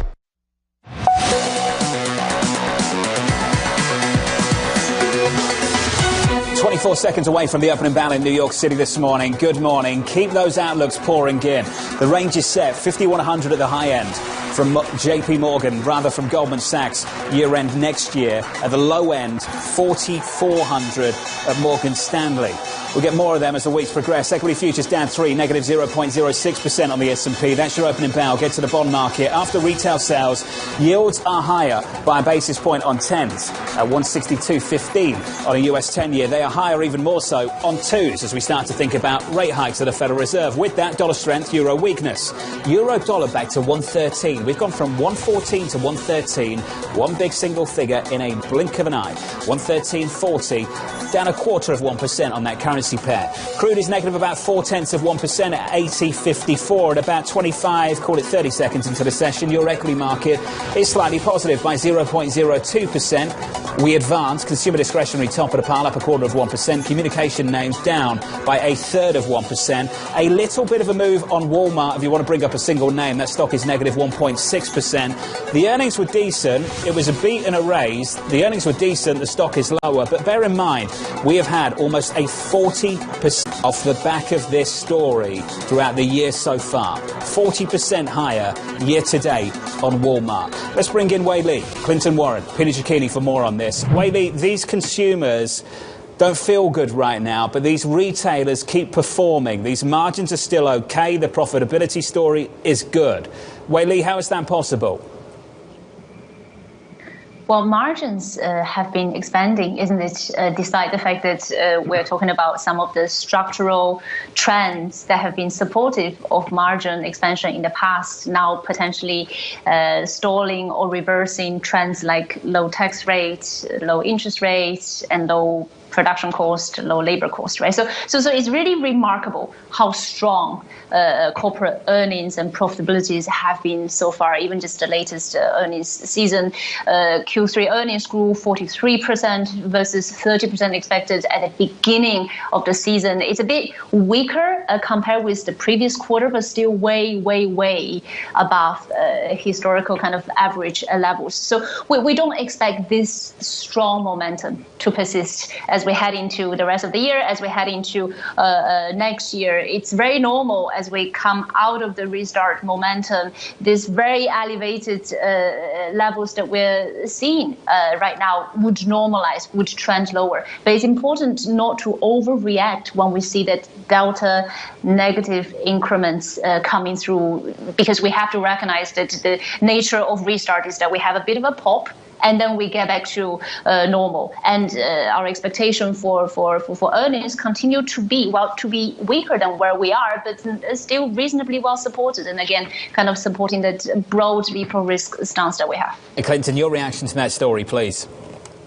I mean, 'tis the season of Thanksgiving, and I think we have a lot to be thankful for. One, the consumer, which drives the economy, is super strong. Spending is up. Balance sheets are strong. You look at some of the sentiment data, that is somewhat concerning, but consumers are driving this market. Second thing we have to be thankful for, corporate earnings. Like your previous guest just said, 40% growth, beating on top line. We are thankful for the position of corporate earnings, and then third, monetary policy. Now, the big question is there going to be a Grinch this holiday season that minimizes some of these projections that Goldman and JP Morgan and a lot of other firms have going forward? And I think the biggest Grinch that there is out there is the inflation conversation that we have been talking about, and also the pandemic. But right now, things feel good. Markets are up 26% here to date, so there's a lot to be thankful for. Pete, I've been asking, can you bet on the US consumer? Can you bet on these retailers? Can you? Yeah, I mean, you'll never bet against the consumer. I think that's been proven over time. You can't bet against the consumer over the long run. However, just to the margins point, John, it really shouldn't come as that much of a surprise that margins have held up this well. It's a temporal lag, right, from when inputs make their way into the equation. And inflation really started to pick up, obviously, in March, April, but it really didn't start to accelerate until much more recently. And so I would expect the impact on margins and the mean reversion that often occurs in margins. Not the first time we've seen this where margins have held up so well. Well, they tend to mean revert with a lag to the real economy and input prices. And I would expect that next quarter may be a little bit more challenging. And moreover, the same can be said for price increases. Demand elasticity is usually a lagged function as well, meaning that the consumer doesn't stop buying less immediately. The consumer stops buying less after companies have hiked prices for a while. And so companies are getting this sort of dual benefit where they've been able thus far to pass through to the consumer, and they haven't felt the full benefit or the full impact, I should say, of higher costs. And so margins have held up quite well, as have earnings.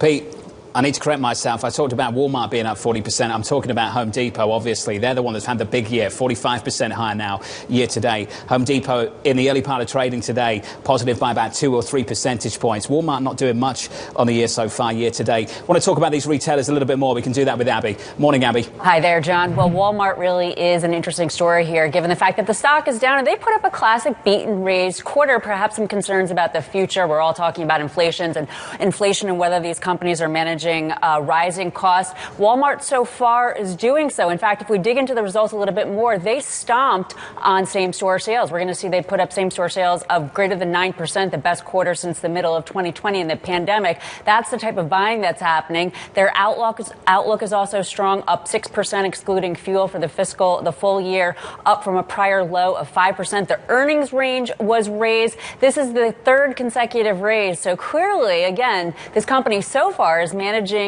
rising costs really quite well. And you could make the case that some folks are flocking to this store for their lower prices, given the fact that rising prices are happening, especially on the front of groceries. Now, as for Home Depot, what you were just talking about in terms of being up so much on the year and also on the day, Home Depot, interestingly, they put up a great quarter, top and bottom beat. Their comp sales, a huge beat. They've also beat 29 out of the last 30 quarters. Interestingly, though, for the most part, even though they tend to beat, John, this stock tends to not react well the day after. But today may be an exception. Look at that right now, up 3%. Abby, thank you. Thank you very much. Their stock is flying. Here's the call from Goldman Sachs. Their outlook as follows. David Costin and the team leading the coverage. We forecast the S&P 500 will climb by 9% to 5,100 year-end 22. Profit growth is accounted for the entire S&P 500 return in 21 and will continue to drive gains in 2022 as well. They're looking for wider margins through next year, through 22, and another big year to 5,100 on the S&P. Clinton, you and I talked about this briefly just moments ago. Let's build on it. I want to understand from your perspective what return assumptions look like going forward from here. We've had some massive years on this S&P last year, the year before that. The year before that, I'm losing count. The last time we had a negative year, I think, was back end of 2018 because of that tantrum off the back of rate hikes at the Federal Reserve. Clinton, can I get your thoughts on return assumptions from here through next year and beyond? Yeah, I mean, we think that returns to the S&P 500 could be up in high single digits, call it 7 to 10%. Once again, mostly generated by corporate earnings and the consumer. And then once again, when you look at the consumer, their spending has totally changed over the pandemic. $700 billion more spending on goods, $300 billion less on services. So as consumers continue to spend, that'll bode well for companies all across the S&P 500. It also will result in continued bottlenecks, which hopefully will start to reside here over the next few quarters. But yeah, we think that the S&P has another 7 to 10% from here, driven by corporate earnings and the consumer. Wei Li, can I ask the same question of you, please? We don't publish precise kind of price level targeting, as you know, for individual indices. But certainly, I wouldn't disagree with the estimate of the previous speaker. But I would say, though, yes, our expectation for S&P next year is lower than what has been realized so far this year. But the same can be said, in fact, even more so for fixed income exposures. So from a whole portfolio perspective, thinking about moderated return expectations as we construct that portfolio for next year, we still have that equity over bond tilt because everything is relative. Peter Cecchini, final word. Yeah, as you know, Jonathan, I hesitate to talk about the S&P 500 in the same breath as the real economy because I think they're so disconnected. And I'm not an analyst for the 6 to 12 companies that drive the S&P 500.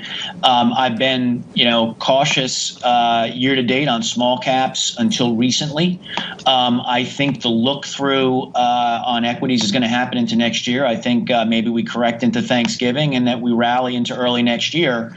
But my expectation for the broader market, Russell 2000, for example, is not as constructive because I do think inflation is going to start to have some impacts next year. Pete, thank you. As always, good to catch up. Peter Cecchini, Clinton Warren and Wei Li. Just want to take a look at the FX market. The dollar index intraday right now, 95.72, just off the highs of the session. The highs of the session are the highs of the year. 95.72, positive a third of 1%. A hawkish tilt, a tone that came from Jim Bullard, unsurprisingly, from the St. Louis Fed president. But maybe that's the direction we shift in this morning off the back of the stronger than expected retail sales we got about 50 minutes ago. An hour and 10 minutes ago, actually, to be precise. The dollar index stronger, up a third of 1% to 95.72. Coming up, strategists taking their positions as European equities trade at a record discount to their US peers.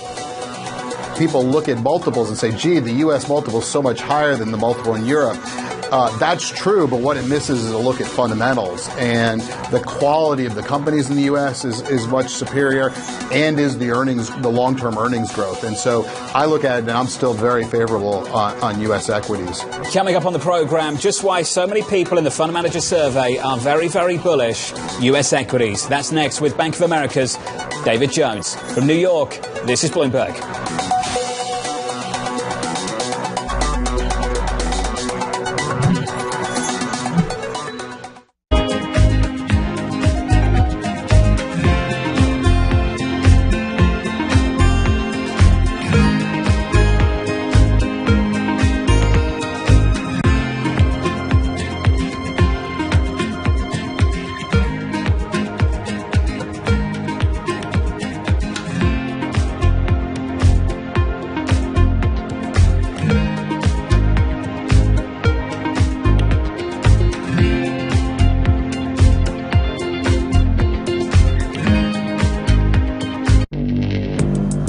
Access the financial world on demand. Hear from leading economists, policymakers, and industry experts via live and on-demand webinars, only from Bloomberg. Start exploring to see what's moving the markets. Visit Bloomberg.com/webinars. There's a pretty good chance that you use products made by Meta every single day. If you've never heard of Meta, that's because it's the new name for Facebook Inc., the parent company of Facebook, Instagram, and WhatsApp. All right, perfect. In a spiffy presentation on Thursday, Mark Zuckerberg showed off his vision for what he's dubbing the metaverse. That's a sort of mix of augmented and virtual reality worlds which will let the user explore virtual ecosystems.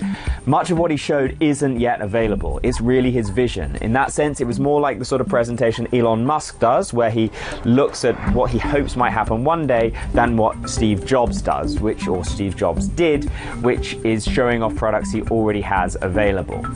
He also, in the course of it, announced a name to Meta. The company will be called Meta from now on. Our mission remains the same. It's still about bringing people together. That's an effort partly to show the vision for the future, but also a way of casting adrift some of the toxicity associated with Facebook.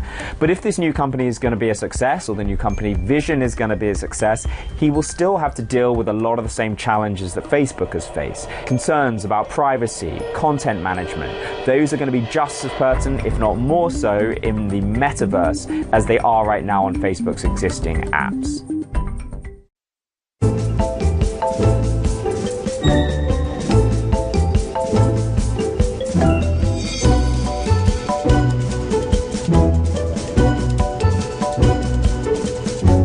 You finally got your taste of MIT, so why did you decide to leave MIT and come in and run the SEC?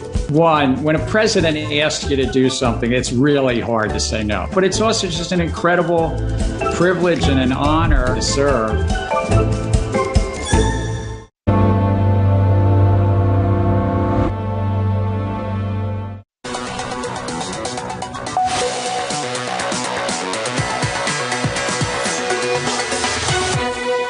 What the market is saying is that the growth is strong and inflation is a problem, ergo the Fed has to get going and they have to hike quickly after the taper is concluded next year.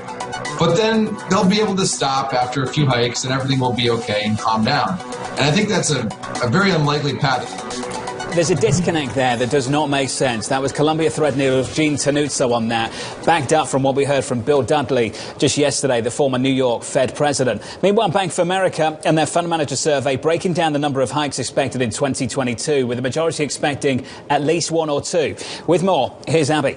Well, John, let's break down the highly anticipated B of A fund manager survey, as always, starting out with crowded trades. Not surprisingly, it's all about big tech. That is at the top of the pile in terms of the crowded trades. Then we're looking at long Bitcoin, long ESG. So basically, really long stocks. Meanwhile, short U.S. Treasuries. Long oil is on the bottom of the pile there. As for tail risks, not surprisingly, inflation is the top one.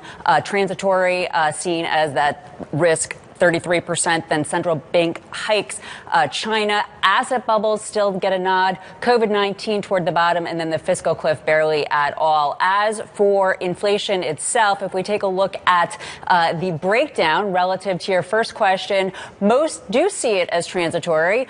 The minority, 35% though, is still pretty decent, John, see it as a permanent factor. Either way, it seems as though a talking point that we'll be talking about probably for longer rather than for shorter, John. Abby, thank you. For all the fears around it, this fund manager survey was very, very bullish. The November survey, more constructive than the bearish October survey, with clients ending 2021 risk on via the biggest overweight of US stocks since August of 2013 and remaining convinced that inflation is indeed, as Abby points out, transitory. David Jones of Bank of America Global Research joins us now. He helps put together this with Michael Hartnett. Let's talk about it, David. Just first of all, we've run through a lot of it. What stood out for you? Well, what stood out for me is that we've seen the steady deterioration in expectations since the summertime. We've seen growth expectations deteriorate, margins expectations deteriorate, earnings expectations deteriorate. But this month, we finally saw that after a pretty good Q3 earnings season, that there's been a floor established under expectations. And we've seen perhaps a more buoyant sense of sentiment from investors. We saw that the cash allocation came down from 4.7% of assets under management to 4.4%. And we saw a rotation back to the things that have worked generally for the year, which is U.S. stocks, where, as you mentioned, the allocation has gone up to its highest level since August 2013, or at least the overweight of that has. And then also discretionary and technology. So we seem to be setting up for a pretty good holiday season and perhaps an end-of-year rally. Well, let's talk about end-of-year into next year and draw a distinction between the two. Next year on assets, they were asked about the best performing asset class in 22. EM, the S&P, Bitcoin, oil, gold, and more. David, can you just comment on that? Because you also offer some contrarian views. Out of the trades that you see people sort of gathering around the consensus forming for next year, which one do you feel comfortable leaning against, leaning the other way? Well, what really informs this view from investors is their expectation that inflation is transitory and that it will be manageable, and that the Federal Reserve will not have an aggressive tightening path. That's the message from the survey. So if you question that view, which I've seen a lot of the guests on your program this morning have in fact done so, and we ourselves have some questions about that. We think that there's perhaps going to be a more aggressive Federal Reserve and a potential rate shock even in the first half of next year.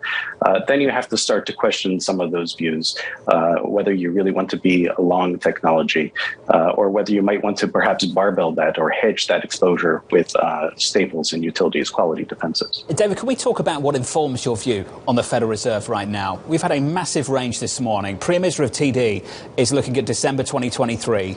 Morgan Stanley's looking at Q1 2023. This survey points to something in and around 22, maybe in the back half. That's similar to what we get from the Federal Reserve. They're split on the back end of next year.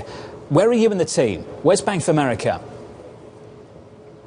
Well, our particular team, which we have our own view. Of course, our particular team is that there's probably going to be a more aggressive Fed in the first half, and we look at comments from members of the FOMC, for instance, Quarles, who said that if you see a 4 handle of inflation in the springtime, that perhaps might be something that prompts him to reassess his view.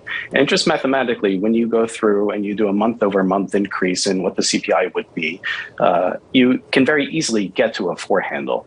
We think that inflation is going to be more permanent, more sticky than people are thinking. We think that wage increases are still working through. We think that owner's equivalent rent is still working through. We see oil going to $120 a barrel by the end of the second quarter. So all these factors don't necessarily mean a higher shift in inflation for years to come, but it does mean that inflation is going to be higher in the first half, and we see a more aggressive Fed on the back of that. So final question, you alluded to it briefly just moments ago. What's the favourite conviction trade of yours off the back of that conversation on where you think this Fed is going? We like quality defensives. So, staples and utilities have not performed well, and they're relatively inexpensive. They're probably the laggards in the United States in terms of the equity market. We think that they look like a very good hedge and potentially a very good position heading into 2022. David, fantastic to catch up. Great report. Enjoyed reading it. Always do. And enjoy catching up with you, sir. David Jones of Bank of America. Really appreciate it. On the Global Fund Manager Survey, this month titled American Pie, with the biggest overweight of US stocks going back to August 2013. This equity market is still in and around record highs. Let's break this equity market down for you with some sector price action and bring in Kriti Gupta. Hey, Kriti. Well, good morning, John. Retail earnings coming in strong, and they're showing up on a sector basis. Your leader this morning is consumer discretionary. The biggest point contributor is going to be Home Depot, but you also have Amazon and Lowe's in there as well. Information tech, your application software, your semi, somewhere in the middle of the pack, but it's big tech that is your laggard, and that's about flat now, about 20 minutes into the session. But John, like you and I both said, the theme of the morning is that consumers are still spending. You saw it in the retail data, you saw it in Home Depot earnings and Walmart as well. You are also seeing it in the Bloomberg World Retail Index, which has been stagnating for a couple of months this year, but then kind of seeing this new pop, and a lot of that is because of Home Depot and Costco really thriving not only on the margin increases, but also because of a housing boom, John. Kriti, thank you. The latest in this equity market. Here's the latest in this bond market. 2-year yields up a basis point, just short of 53 at 0.526%.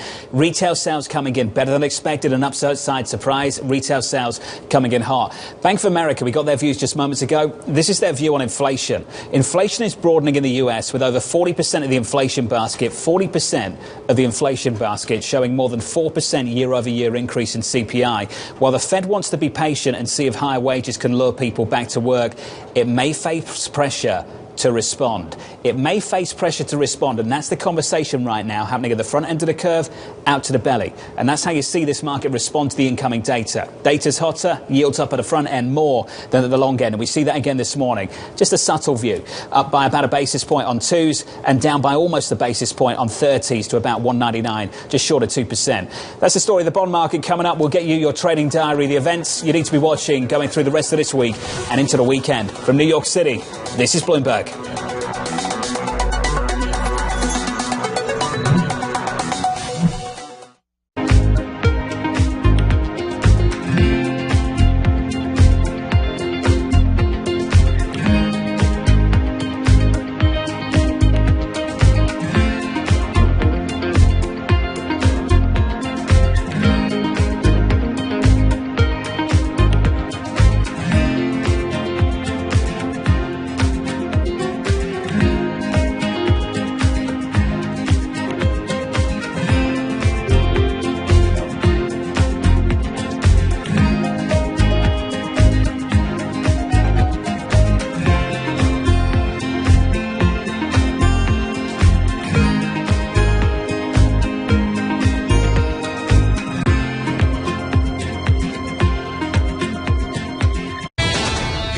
talking about Bloomberg surveillance.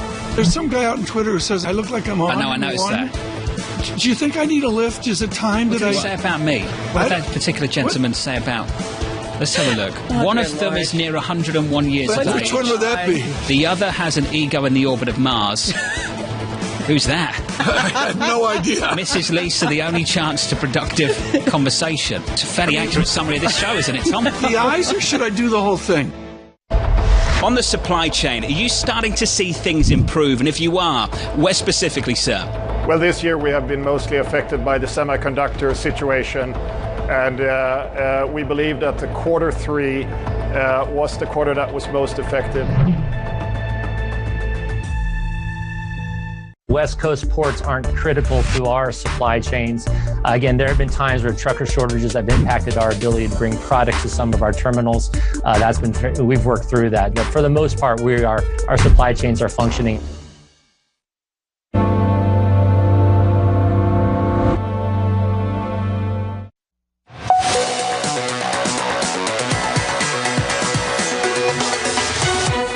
The inflation rate is quite high. The core PCE inflation rate, the committee's favorite measure, is about 3.6%. That's the highest it's been in 30 years. So I think it behooves the committee to tack in a more hawkish direction.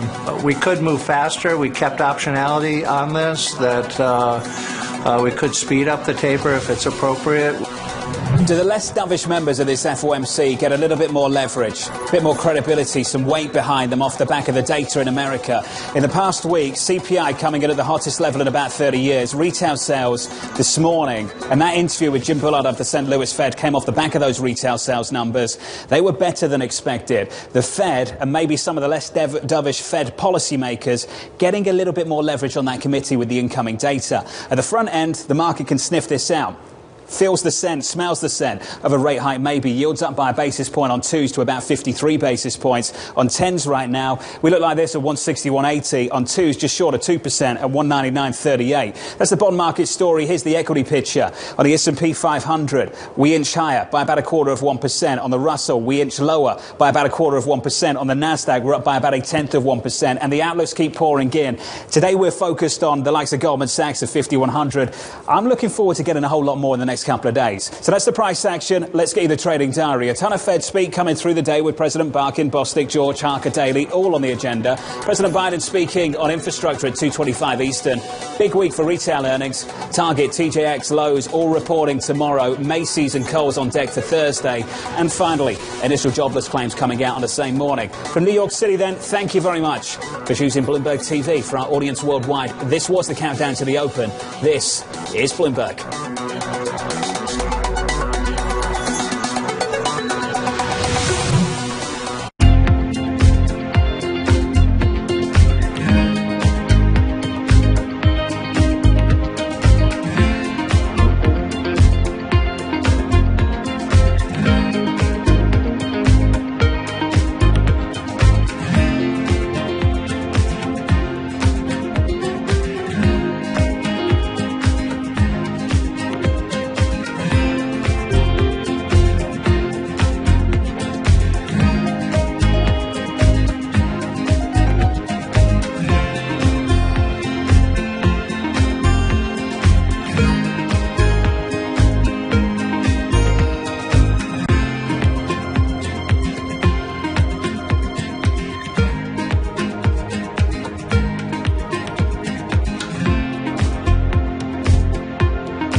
Think competition is going to look like? Do you think there is going to be a price war? As you say, the fares are available now. You're suggesting they may not be there for forever. But nevertheless, talk to me about what you think the competitive landscape is going to look like here. We've seen a bit of departures in this market. And this market has three very strong joint ventures that compete head-to-head daily to win the hearts and minds of consumers and businesses in the United Kingdom.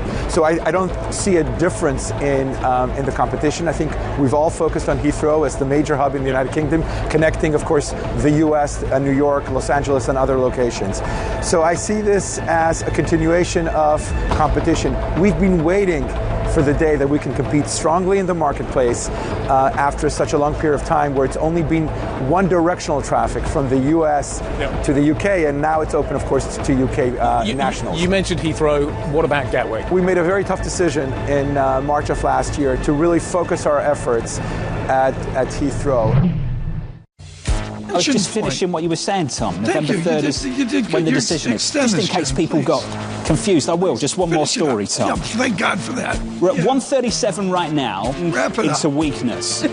Is this where they play the music and the Academy Awards? Is this it? Do I thank my mum again? Are you in charge of this? Is she the only one? Kill the music. You know who's in charge here. Will we get to herd immunity? Or let me ask it a different way. Have we given up on herd immunity as a practical matter? You will know when you get to that point, when the cases are so low, they're barely detectable. That's what herd immunity means. We don't know what that percentage is, David.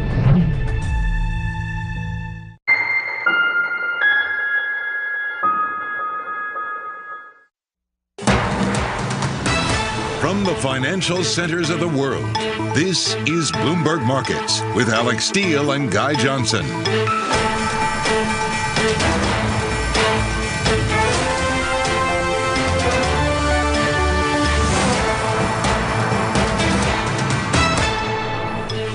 Tuesday the 16th, 3 p.m. in London, 10 a.m. in New York. We're 30 minutes into the trading day in the United States. From London, I'm Guy Johnson, Alex Steele over in New York. Welcome, everybody, to Bloomberg Markets. Alex, I'm a little confused today.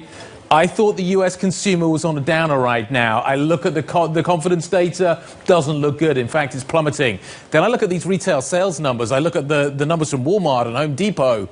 They're amazing. I know. What have you been doing? It is perplexing. You have sentiment. Consumer sentiment is lower. Inflation expectations are higher. We thought this number was not going to be that great, particularly for the likes of Walmart, because that's where you're going to get hurt if you're really pinching your pennies on things like food.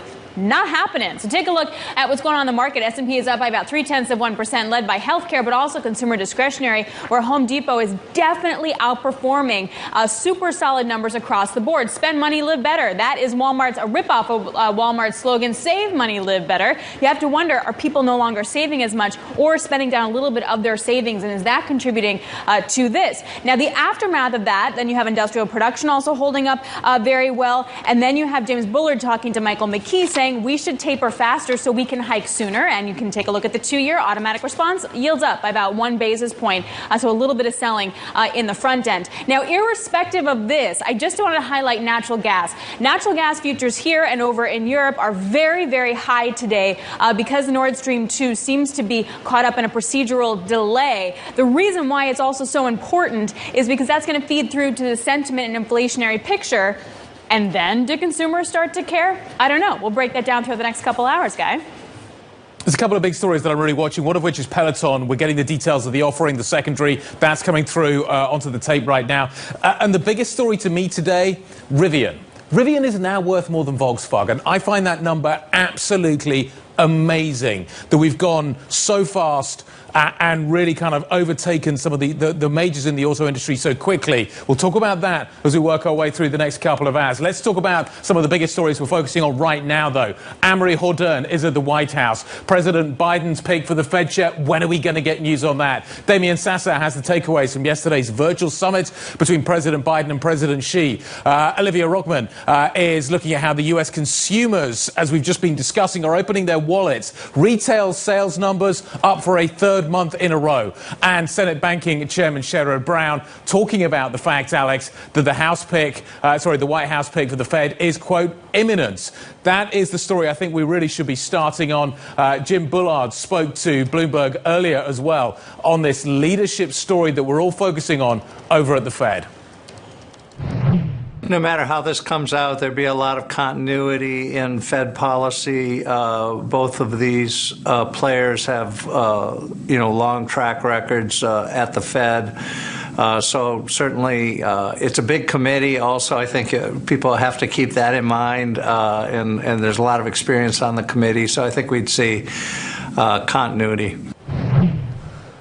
We don't know what's going to happen. To be honest, if you read through the Sherrod Brown statement, he's not even clear a decision has been made. Let's go to the heart of the matter. Bloomberg Washington correspondent Anne-Marie Hordern outside the White House with the latest. Is there any latest, Anne-Marie? There's not, but Guy, to your point from Senator Brown, if I could bring you the full quote, he says, "I hear it's imminent. I'm not going to speculate who I think it might be now. I assume the decision's been made and they haven't announced it, but I don't even know that." So I'm not quite sure he's a good enough timeline for when we're going to find out who the president is deciding and whether or not he's going to reappoint Jay Powell to stay in that top spot or potentially elevate Governor Brainard. What we do know is the president said he would be making his decision very soon. And of course, the Wall Street Journal yesterday was reporting potentially as soon as this week. Definitely many are speculating it's going to come before Thanksgiving, because remember, we have to then go through a Senate process. And there's about 2 weeks left in terms of working days for lawmakers in the House and in the Senate. And they have a very big to-do list. But we still are waiting, of course, from what the president will say regarding the Fed. And it's not just that top position. Potentially it's others. And there's one other thing I think we should keep in mind. This does seem to be a little bit slower than former administrations. And when we learned from the Wall Street Journal that in that interview between the president and Chair Powell and Governor Brainard, there's only one other individual, and that was Brian Deese. So it does seem like this is very centralized between the president and his economic advisor, Deese, and there's not like a big committee to be deciding what the potential new Fed could look like.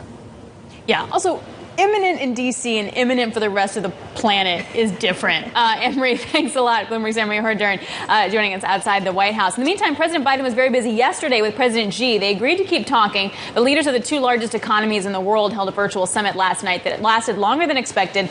Damian Sassower of Bloomberg Intelligence has more. Damian, what did you learn? Well, I mean, the feel-good vibes are there. I mean, look, you had President Xi referring to President Biden as my very good friend. Good to see you again. A pragmatic approach, forming common guardrails. But really, it's all about the economy, Alex. I mean, this is about getting the removal of tariffs so, President Biden can get his domestic house in order to keep inflation pressures from spiraling out of control. And in the case of Xi, he needs to get growth moving in the right direction. I mean, we're calling for 5.8% year-over-year growth next year, ahead of the party Congress, where he hopes to secure a third term and be leader for life. So, this is really more about the economy. And for me, if you just look at the price action today, I mean, look, you see dollar yuan weakening off the news ever so slightly. And certainly you would have thought to see the 5-year credit default swap spread for China come in, and it's actually risen and widened a little bit, which is kind of interesting to me. So, the markets are sort of still trying to digest all this, but the feel-good vibe is there for sure.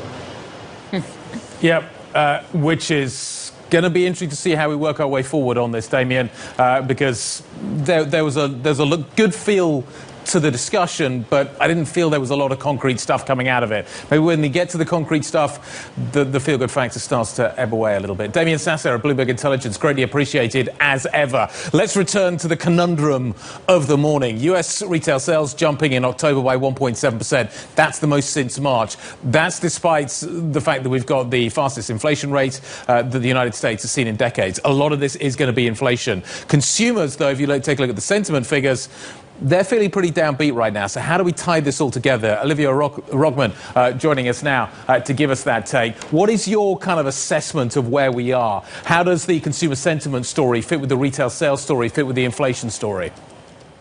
So in these retail sales data, there are really two things going on. One is that we're seeing strong gains in categories like e-commerce, which reflects spending at Amazon for the holidays. We're seeing strong gains in autos and gas, basically across the board. So that would imply that the consumer is still spending. However, these data are not adjusted for inflation. And so it could just be that these higher gains in certain categories are only because the prices are higher. Take autos, for example. So what will be really interesting is to watch next Wednesday when we get personal income and spending data, which are adjusted for inflation, to see if those square with the number we got from retail sales today. We'll also get some interesting earnings from retail companies, which might give us a better gauge on where holiday sales are going and also if consumers are reacting to some of these price increases. Yeah, exactly. And also, did people buy earlier in the holiday season because of all the supply chain problems? Olivia, thanks a lot. Really appreciate it. Bloomberg's Olivia Rockman joining us there. And let's look at the other conundrum then. And that's what happened at Walmart and Home Depot. They had earnings out earlier today. Super solid. Abigail Doolittle is looking into those reports. Abigail, Walmart's getting hit a little bit on some margin worries there, but walk us through the numbers. Well, it is interesting because we have this very mixed reaction between these two big box retailers. You can see Home Depot absolutely soaring, up 4.4%, up more than 40% on the year. Walmart, on the other hand, as you were just mentioning, Alex, down 1.8% because of margin concerns. However, if we look at the quarter for Home Depot, or excuse me, Walmart first, we're going to see it's a very strong quarter. They beat, they raised, their comp, their same-store sales number came in at 9.2% versus the estimate of up 6.9%. They raised the range. This is the third consecutive earnings beat that you have, so some strength there. And again, U.S. comp sales now seen up 6%. They're raising. So it really seems as though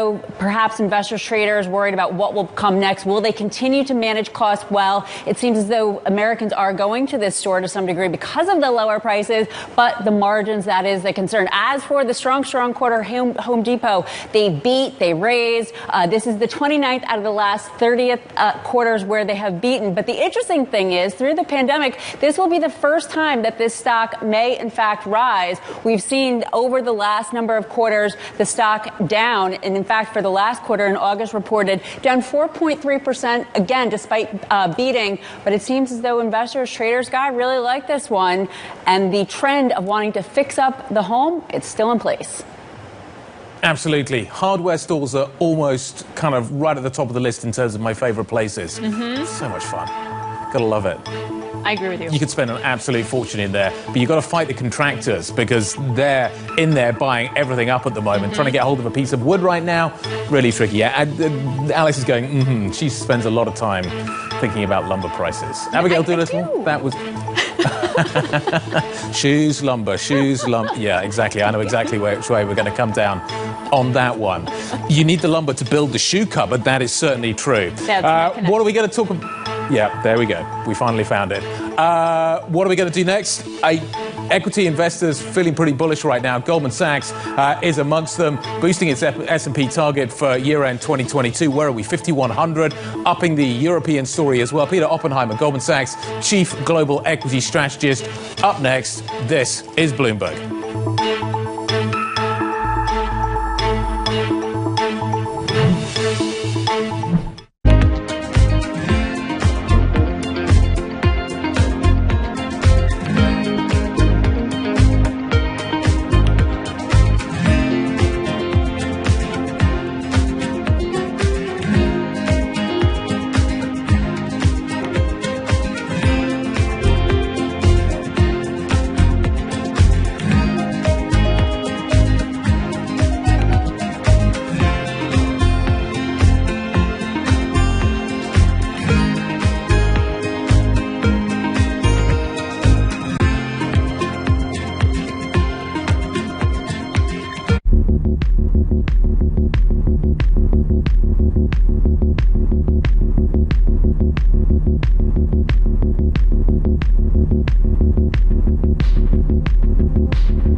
It's such an interesting new world. The world is changing. For us, it's not about being first. It's about being the best. While everyone is zigging, we're zagging. We feel like we can maybe help people out more. We have an enormous number of big ideas.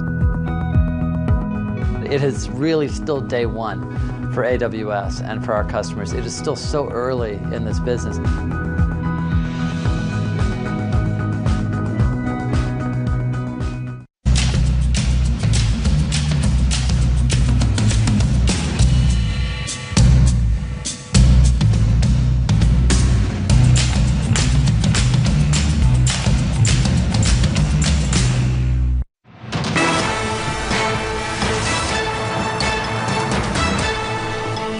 The challenge is if we overreact by saying, let's just change the path of monetary policy to try to deal with a one-time effect, that could lead to a worse long-term outcome for the economy. That was Neil Kashkari, Minneapolis Fed president, speaking earlier about inflation. Now, this is the day that we all love. It's the Bank of America Fund Manager Survey, where we get a read on what clients are actually doing in the market. And this read was very different than the previous month, saying that clients are convinced inflation is transitory and expect the Fed to remain well behind the curve. And you can see that in where the asset allocation is. I mean, global fund managers have the biggest overweight in U.S. equities since August of 2013. Also a favorite, emerging market equities, as well as Bitcoin. Those are three things that you're probably going to want to invest in if you think that inflation is transitory, as it seems like fund managers are now playing like it is, Guy. Absolutely. And there does seem to be a single narrative that is working its way around the market. It has been for a while. Buy stocks. That's where a lot of people are allocating money. Do you allocate to Europe? Do you allocate to the United States? Do you allocate to emerging markets? I wonder if that's the more finely balanced decision.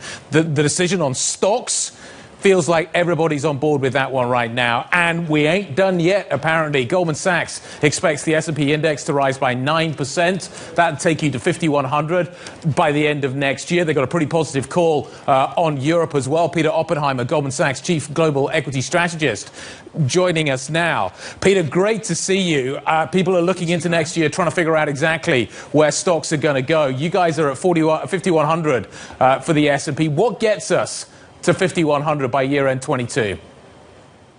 Well, I think there are a couple of things that really supporting a still positive view on equities. One of them is that the economic cycle is still intact. It's slowing from the pace this year. Globally, GDP growth this year was around 6%. We're expecting 4.5% in 2022, so still above the long-term trend growth rate, and even at around 3.5% into 2023. So as long as the economic cycle continues to expand, we would expect profits to be growing, and that's the principal driver of returns in equities. But the other important point, of course, is that as you have been discussing, inflation is picking up, policy rates remain at all-time record lows, real interest rates are negative, and that's pushing investors understandably into real assets. Bear in mind that the dividend yield on equities is still pretty positive, and the corporate sector is very cash generative. So this is really a real yield, and I think that's what's really driving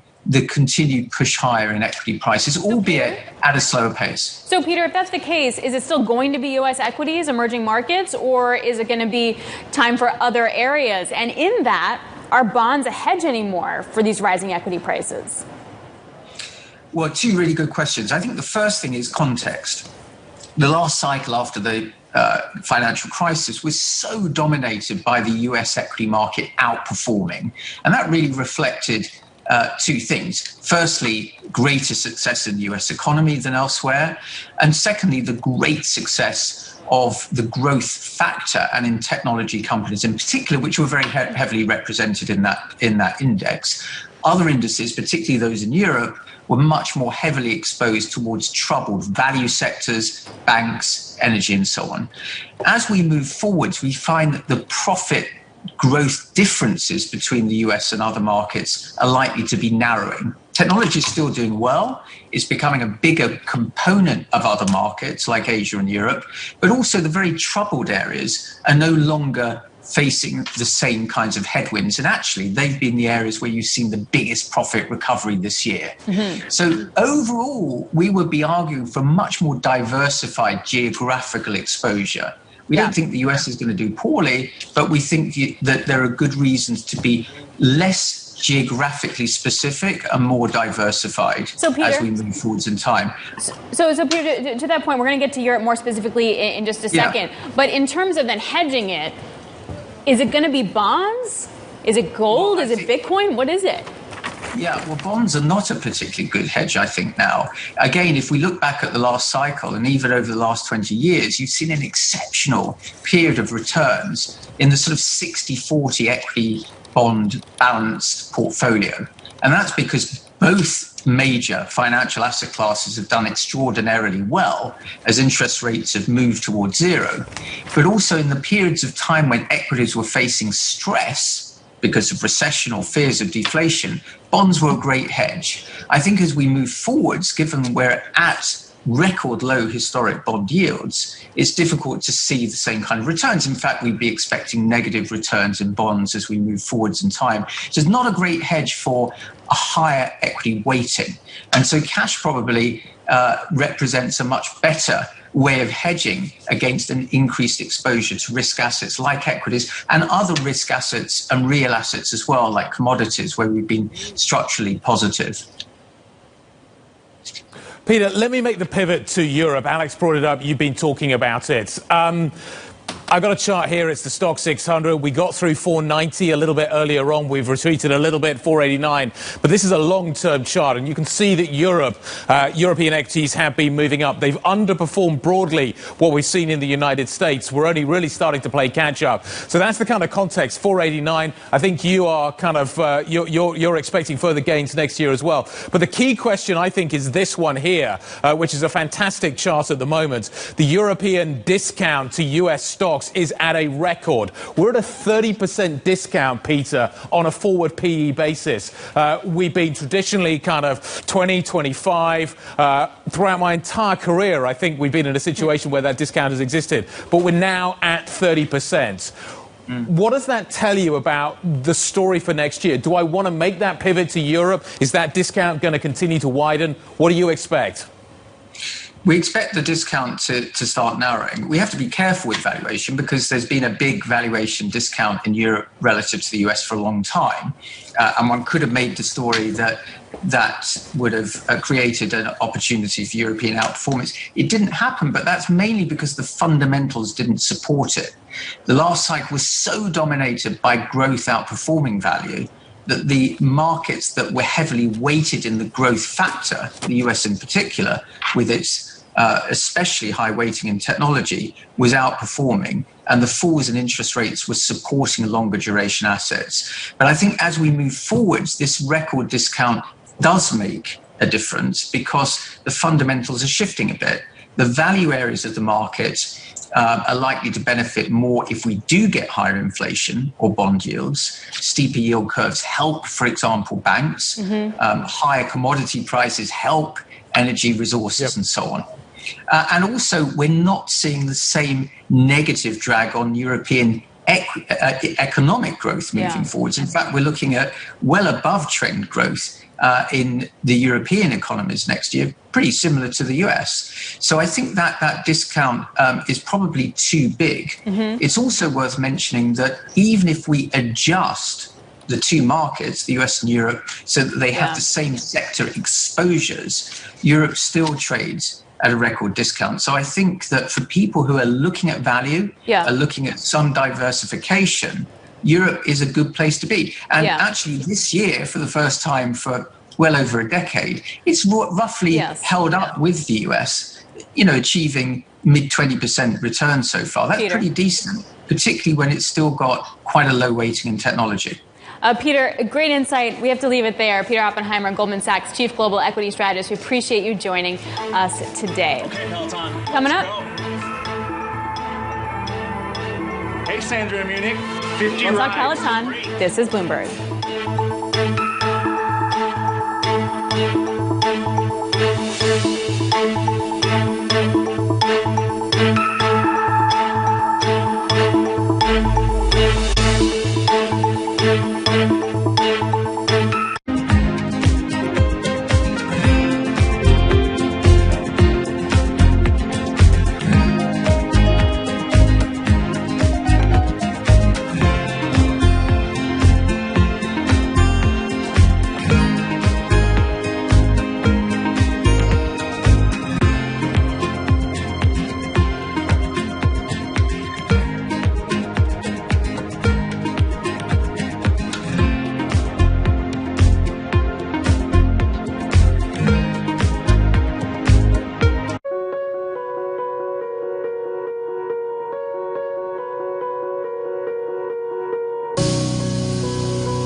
day, it's a lot more about things like services. So people come because they want to find the local plumber, maybe a contractor, maybe it's a babysitter, and they tend to convert very fast. So we do well for advertisers, top of the funnel, brand, and then bottom of the funnel, direct response.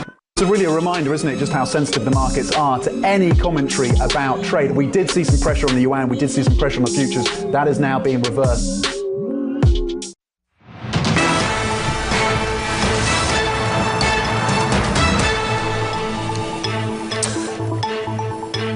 Okay, let's get into gear. Peloton kind of gear.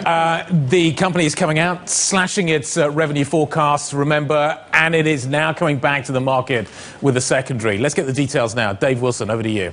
Well, thanks, Guy. I mean, yeah, we found out Peloton was looking to raise $1 billion by selling shares, and it turns out they ended up selling $1.1 billion, which tells you something about why the stock is up today. You also have to look at what's happened since they came out earlier this month and talked about what their outlook was, and people didn't like what they heard, that's for sure. And the shares fell 45% in 7 days, so they were a whole lot cheaper than they were before those projections came out. Still up, though, 59% from the price at which the company went public a couple of years back. And maybe people saw the opportunity to kind of step in and buy at this point. It sure looks that way, I mean, given the rebound that we've seen in the shares today. And let's face it, Peloton needed the money. They went through about $650 million of cash in their fiscal first quarter. They ended the quarter with less than $1 billion when you figure in cash and equivalent securities for the first time in 9 quarters. Heck, the chief financial officer, Joe Woodward, said on the conference call after the earnings came out, we don't see the need for any additional capital raise based on our current outlook. Clearly something changed in the past 2 weeks or so, and now you have Peloton selling stock. Quickly, Dave, what about the sub numbers? What do they look like? Well, I mean, you're seeing growth still, not quite so fast in terms of subscribers, but other indicators, not so great. Total revenue falling at a faster pace, quarterly workouts down from where they were a year ago, and a similar story if you look at them on a monthly basis, not down quite so much perhaps, but certainly all this kind of pointing to, the stay-at-home company, Peloton, and people aren't staying at home, and it's showing up in the numbers, and so now Peloton's responding with a share sale. Yeah. I mean, it's getting cold. I don't know. I may want to stay home. Dave Wilson, thanks a lot. I'm Bloomberg's Dave Wilson and joining us there. All right, coming up, Russia's Nord Stream 2 pipeline faces yet another delay. We're going to break that down, plus the global LNG market with Sharif Souki, Tellurian executive chairman and co-founder. This is Bloomberg.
landed with 40% remaining.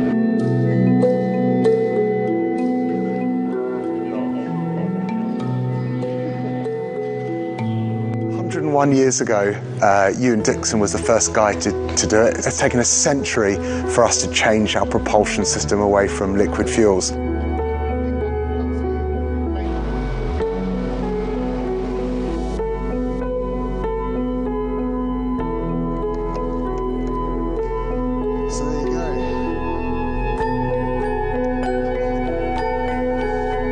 There are dozens of international companies in that airframe size who have realised the opportunity, are in a race to get those commercial aircraft out there at that scale.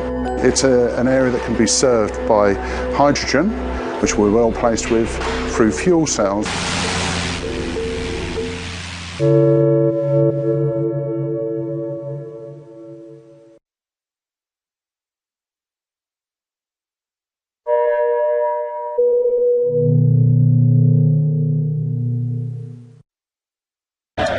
From New York City. From London, in Sydney. In San Francisco. 9 a.m. in Beijing and Shanghai. Good morning, everyone. Have a great evening. To recap the headlines. You do not want to miss this story. How are you thinking about those dynamics? Every Friday with 30 minutes dedicated to fixed income, I'm Jonathan Ferro. This is Bloomberg Real Yield.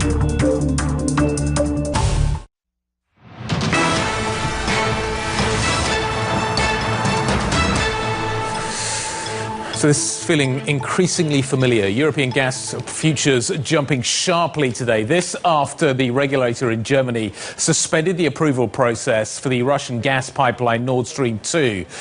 Joining us now to talk about this, Isis Almeida, who leads gas, power and renewables coverage here in Europe. She appears on this set almost as much as I do these days, probably even more. This is certainly the story of the moment. Let's talk about what is happening here. Why is this happening?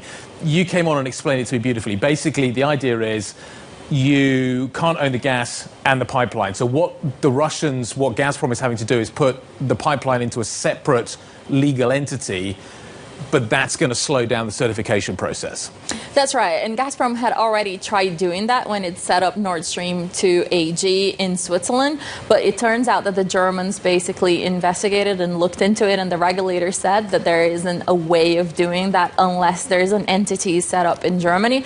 So that's exactly what they're trying to do now. Nord Stream 2 AG, which is set in Switzerland, is now going to open a German subsidiary, and all of the staff and all of the paperwork and everything will have to go to the German unit. And meanwhile, the approval process is suspended. All right. Until when? What does this do in terms of the timeline? Because I got the head of Trafigura warning today that Europe faces rolling blackouts if it gets cold.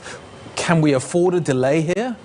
Well, it's going to take as long as it takes for Nord Stream 2 AG to actually submit the documentation. So the process was going to run all the way to January 8. What's going to happen now, it's going to be suspended. And as soon as the German regulator has all the documents, it picks up from where it stopped. So it starts counting. We had about 2 months left. So as soon as they have all the paperwork, that 2 months starts counting again. Okay. I think I've just about got it now. Isis, great stuff. Thank you very much indeed. Explaining a complicated story in a very simple way. Isis Almeida, thank you very much. Alex, over to you. Okay, so what the energy crisis has now really highlighted over in Europe is the role that U.S. natural gas can play in the world. A year plus ago, there was a glut, and now there's lots of demand. So basically, LNG export terminals are now working full tilt. So now we're looking to the next generation of export terminals to really provide that kind of supply globally, whether you're looking in Asia or over in Europe. This is an LNG export commitment that goes back from August to May to June, July, and you can just see you're looking at a huge amount, about 12 million tons per annum is now contracted from some of the really big players like Tellurian and Venture Global. The reason why those contracts are important, you get the commitment, you get financing, you get to build the stuff, then you export the stuff. That's sort of the sequencing of how that goes. And since then, Venture Global has actually secured a bunch of other commitments as well. So I want to get more in depth on that and sort of what the outlook is. Joining me now, Sharif Souki, Tellurian Executive Chairman and co-founder. Tellurian is trying to build a $29 billion LNG export plant in Louisiana called Driftwood. Sharif, good to see you. It's been a while in person. Alex, it's been great. It's great to be back here with you in New York. So I mentioned the fact that you secured 9 million tons per annum in terms of these contracts. So now you have to finance to build. Where are you in that process? When do you get the financing? We're in New York talking to all the banks that eventually will be part of the finance group. So it's doing what it's supposed to do. I think the fundamentals have changed dramatically on a global basis, as your colleague and you have been talking about. So the atmosphere now for financing LNG facilities for global supply are very, very attractive. So the entire world is kind of holding their breath for when you can officially announce something, because it's such an enormous project, and that's going to be huge in terms of the export facility from the U.S. Can you give me a little bit of timing? I don't think there's any change. We intend to start construction by the end of the first quarter of next year. We're already on the site now, preparing the site to turn over to Bechtel when we can. And we'll be in construction by the second quarter. So nothing has changed. The program is still the same. Yes, Guy? So basically you're on track. But as we've already been talking about, and it's great to see you as well, let's talk a little bit about what happens after that. Because demand at the moment is absolutely massive. You look at the situation here in Europe, you look at the situation here, over in Asia, everybody wants cargoes. Are you at the point where you think you could go phase 1 and then phase 2 relatively quickly? No. I think from a construction standpoint, we have to be very disciplined. It takes about 9 months per phase, and every phase is about 5 million tons. Mm-hmm. So we really can't push it faster than this. So for us to be able to deliver 27 million tons, it's going to take something like 6 to 7 years. We'll have first LNG in 4.5 years, but then it has to take its time. Mm-hmm. So I just wonder, in the meantime then, if you can't really speed it up, who are you talking to? So you've signed deals with a lot of the big trading houses. Venture Global signed deals with a lot of Chinese guys. What about you? Are you talking to Europe? Are they picking up the phone? We're sold out for the phase 1. And then the numbers are so attractive at the moment that the rest of the plant will be built from cash flow. So we don't have an issue except how fast can we build. Mm. So in terms of being able to, looking for commercial deals, there's no pressure. We've got more demand than we can supply. For the time being, we're sold out. Sharif, what is the long-term picture, and what is the long-term picture post-COP? Gas was definitely seen as a transition fuel. A lot of economies were going to rely on it. People are trying to work out whether or not that is still true. They're trying to understand what the regulatory environment is going to look like going forward for gas. What is your expectation, and do you think that the lack of current clarity is going to put people off long-term contracts? I think there's a number of things that need to enter the picture and to answer your question. The first one is transitioning from hydrocarbon is going to be a lot more difficult than people expect. Mm-hmm. Hydrocarbons represent 85% of the world energy. Renewables represent only 5% of the world energy. You can see the mathematical proposition, 85 into 5. It doesn't really work. And then when you look at the growth and the insatiable appetite for energy in general from the non-OECD countries, if you put it in perspective, OECD countries with 18% of the world's population consume 40% of the world's energy. If you want non-OECD countries to get to half of that level, you need 150 million barrels equivalent, and renewables are only 15 today. So there's no conceivable plan by which renewables are going to fill the full amount of energy that is needed in order to bring non-OECD countries to the same level or to an approaching level of comfort level in energy consumption. So we can use everything we can to encourage renewables. Mm-hmm. We're still going to need an enormous amount of hydrocarbons. And the most attractive hydrocarbon is natural gas. So the demand for natural gas is enormous on a global basis. So I feel like what the trajectory was, and you correct me if I'm wrong in this, is that was the story a few years ago. Natural gas was going to be the bridge fuel. A lot of people invested in it, and all of a sudden there was a glut. That's what happened back in 2019. Prices were low, couldn't get a contract signed. Then that totally changed within the last year and a half, and now there's so much demand. What gives you the confidence that this time that thesis will stick? I am looking at the demand pictures in places like China and India, and we haven't even started with the needs of Africa for additional energy and hydrocarbons. And I think the most important thing, instead of trying to put a timing on it, is the aspiration. Now that we've discovered air conditioning in China, go tell the Chinese middle class that they can no longer have their air conditioning. It is not an easy thing to do, so it's a problem for the ruling infrastructure to be able to go back to their people and say, we're going to change your lifestyle. Right. And this is what we're talking about today. We're now affecting people's lifestyle, and that's an existential threat. So then what do you make of the U.S. and President Biden's energy policy? Do you know what that policy is? No. What do you think it is? At the moment, it's a prayer. It's not a policy. So I think what we're looking at is we've shell-shocked in the United States because 10 years ago we were a very large importer of hydrocarbons, and now all of a sudden we are the hydrocarbon superpower of the world, along with Russia. We are the largest producer of gas, we are the largest producer of oil, and we have not assumed that role that we have taken in the global markets. We have to first understand that we are no longer simply a consumer of hydrocarbon. We are also the major producer of hydrocarbon on a global basis. Sharif, let me just pick up on that point then and ask the question from a different angle. You mentioned Russia. What do you think about Europe's energy policy right now? You talk about the US one being based on a prayer. What do you think about what Europe is doing right now? Its reliance, its increasing reliance on Russia. It is the same prayer with a different accent. So we don't have an energy policy consistent with the needs of the world today for additional energy and the needs to deal with climate in a serious way. And that's not happen by accident. That is something that requires a lot of thinking, a lot of planning, and a lot of intelligent global policy. It's not enough to do it at the local level. Sharif, it's always good to catch up with you.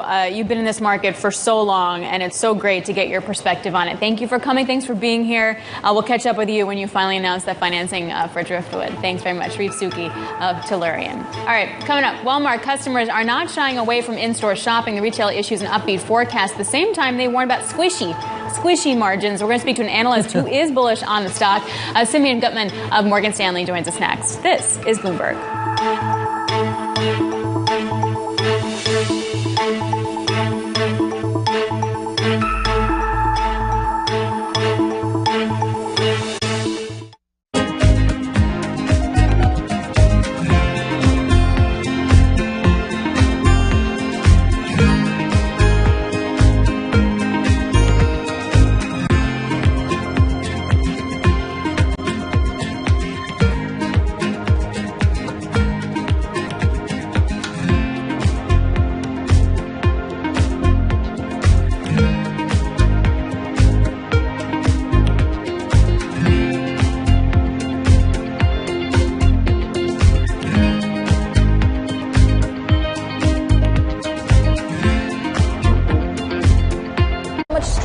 Is there at the moment amongst the asset managers that actually some of the ESG labeled products, then if you probe, are not green? Well, look, there is some stress, and it's great that there's that scrutiny, and there's that skepticism or healthy skepticism about ESG labels or sustainable labels. And that, again, is one of the reasons we're having this ruthless, relentless focus on net zero, because in the end, look, we can't stabilize the climate unless we get to net zero. And it's a simple, these are hard numbers. Your emissions are either A or B, they're going up or down. And if they're going down, are they going down consistent with the science? We anchor it in the science, the same science the UN and others use for the 1.5 degree objectives. Should this not be compulsory? Should we not have regulators coming in and saying, look, this is a new definition, you stick by it, and we're going to measure it? So I think it's a great question. So let's look at what happened with TCFD, climate disclosure. 6 years ago, you and I were in Paris. We talked about this. We talked about other things. Now that's moving to become mandatory. Bloomberg has enhanced search on the terminal to deliver what you need when you need it. Now, you can simply type phrases in everyday English in the command line. Compare financials, find people, analyze markets. You can enter phrases or ask questions. What do you want to know today? Ask a question or visit SearchGo to find answers now. This is a market that over the past few weeks has made it clear it wants to go higher. It got a little spooked by the idea that geopolitical tensions are rising.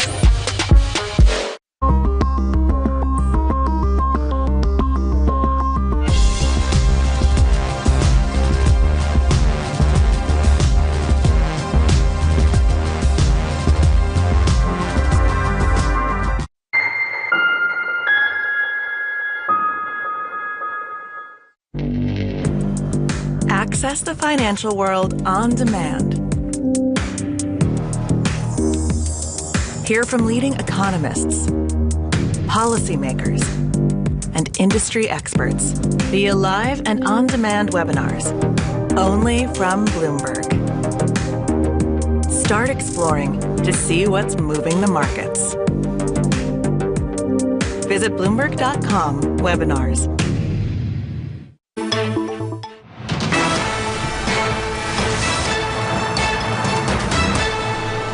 Let's check in on the Bloomberg First Word News. I'm Ritika Gupta. Joe Biden and Xi Jinping appeared to accomplish as much as possible in their first summit. They agreed to keep on talking without letting tensions over Taiwan and other issues derail the U.S.-China relationship. The virtual conference lasted more than 3 hours, longer than expected. In the UK, the labour market strengthened after the government's benefit programme for those out of work in the pandemic came to an end. Companies added 160,000 people to their payrolls last month. Meanwhile, job openings surged to a record high. That all bolsters the case of the Bank of England to raise interest rates as soon as next month.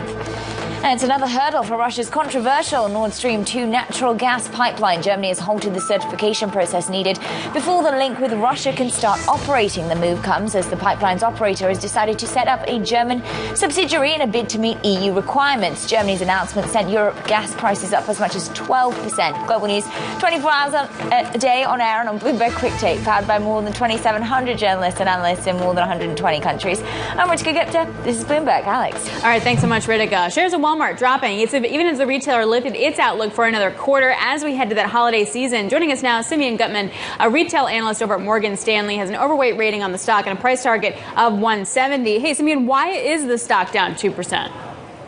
It's a tough crowd out there. I don't know what to say. Good quarter, better earnings, healthy operating income. I think the market is penalizing any blemish. So any type of miss or anything that wasn't clean. And in this case, gross margin, we called it a little squishy. It was down in the U.S. 12 basis points. But, I mean, come on. I thought it was pretty expected that sequentially we're going to see some pressure because of supply chain and freight costs. And then you had Home Depot, by contrast, put up almost a perfect quarter, as if the margin issues, freight issues are not having an impact. Yeah, I really wish you hadn't used the word squishy. It's Alex's favorite phrase. We're going to be living with this for quite some time, and you've just kind of given it some justification, Simeon. Let's talk about Home Depot. As you say, this is a company that can walk on water. It seems to be doing absolutely no wrong. As you said, this was a pristine set of numbers. Is this a Wile E. Coyote moment for Home Depot? How much longer can it carry on delivering? How much longer can it carry on raising prices, dealing with the supply chain issues? Is there going to be a point at which it starts to bite? Look, it's the home improvement market. It's one of the best segments that we cover. Pricing is somewhat benign, so you have oligopoly. Consumers are price takers, so you can raise price. Demand for shelter, for home, is still going up. There's still pent-up demand. They have a big pro business. They've made a lot of reinvestments over the years. And so I think they're showing an ability to take cost up or take price up almost as quickly as costs are rising. And that's where I think you're going to see the fragility across other businesses. So this sector, like, we should be clear, this sector is just much better positioned than being in a competitive broad-line, multi-line retail sector by contrast to Walmart. But we think the outlook's great for home improvement. We think it's one of the sectors that could buck the trend of what we think will be reversion in the next 2 years, where all the durable spend starts to fade as services spend starts to grow. So is that a clean read-through then to Lowe's and a negative clean read-through into Target? Look, we think for sure it's a good read for Lowe's. That underlying demand is good. Consumers are price taking. Lowe's is somewhat similarly positioned. I will say Home Depot has made more investment and reinvestment over the last several years. So maybe some of the comparison for Home Depot was a little bit easier. On Target, look, they have a discretionary business, especially in apparel and in home furnishing, that's higher margin, that could potentially allow them to buck the trend on margin relative to Walmart. But I think the message from Walmart is that supply chain pressures are coming. They're going to rear their head, and Target should be as susceptible as was Walmart. So I think Target has a little bit of a different mix, but we think the message is that the rate of change for gross margin is slowing for most big box retail. Simeon, I'm trying to understand what is happening with the consumer's mindset right now. I look at the retail sales number today, which was strong. I look through the numbers from Walmart and elsewhere, and it seems as if the consumer is spending now because the consumer is worried about what is going to happen later, i.e. as we get into the holiday season. How much of what we're seeing in terms of current demand is pull forward, and what happens when that money has been spent? Yeah, it's a great question. You would have thought, based on the timing of stimulus, that by the summertime of this past year, we would have already started to see a slowing in some spending, especially in durables moving over to services. It's been crickets. We haven't seen any of it. It's still holding, if not some subsegments that we follow are actually growing at a faster rate that they were growing at a few months ago. There's definitely holiday pull forward. The retailers and the media have made us think a lot about buying ahead of time, supply chain shortages. Every time we see those boats lined up outside the West Coast, I think that sends more people to buy. Stimulus is going to fade, and we do think you're going to see durable spend revert. So I do think it's probably some pull forward. Fourth quarter should still be healthy. Mathematically, there's a lot of dollars, there's a lot of savings. The reversion really shouldn't start till probably the early part of next year, but that's when we could be, closer to the precipice. Yeah, I definitely bought my Barbie Dream House 2021 a little early for that exact reason. I talked myself into it. So there's also a theory that we've seen retail sales hold up because the savings rates come down, and that now that individuals have to pay more for food and gas and stuff, and they've also spent some of their savings, that spending is really going to dry up. If that thesis is true, what do you buy? Oh, in terms of stocks? So look, Walmart for us has been this bastion of calm. We've been way too early on this, but we actually thought as a bellwether for consumer spending broadly, it's actually a great conduit to invest because this was an investment year for them. They've invested in their marketplace, so they're competing in the longer tail of items more aggressively. The stock at this point has been flat this year, so it's wildly underperformed. And we think it actually grows back to its normal stated algorithm, which is mid-single digit operating income growth, which is quite respectable. That's not intriguing at this moment because we have quarters like Home Depot's where things look pretty perfect and other discretionary retailers are doing great. So I think it's a relative call that's early. It's just going to take some time to play out as we get into the early part of next year. We mentioned we like home improvement. We think that's one sector that has unique drivers tied to housing that could buck the trend. Beyond that, we still think there's still some durability for Dick's Sporting Goods, a name that is very debated in the stock market given the margin that they've earned above where they were pre-COVID. But we think that category has been more habit forming, and there's more durability to that earnings stream than the market thinks. Sporting goods and hardware stores. Simeon, you're speaking my language. Thank you very much indeed. It is. Those are my happy places. Simeon, great stuff. Simeon Gutman, Morgan Stanley, retail analyst. Greatly appreciated. This is Bloomberg.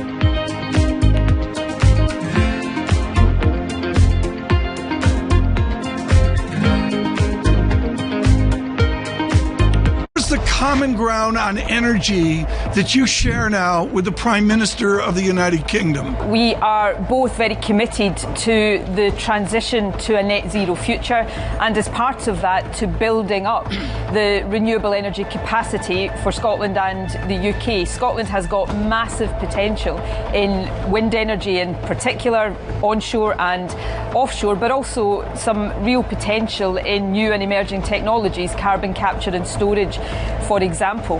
There's also, I think, an understanding, and perhaps the UK government and I don't entirely agree on the detail of this, but we must accelerate the move away from fossil fuels. We've got to do that carefully in a way that protects the people who are currently employed in that sector, in Scotland around 100,000 jobs, and do it in a way that doesn't see us importing more oil and gas, but instead moving to the alternatives.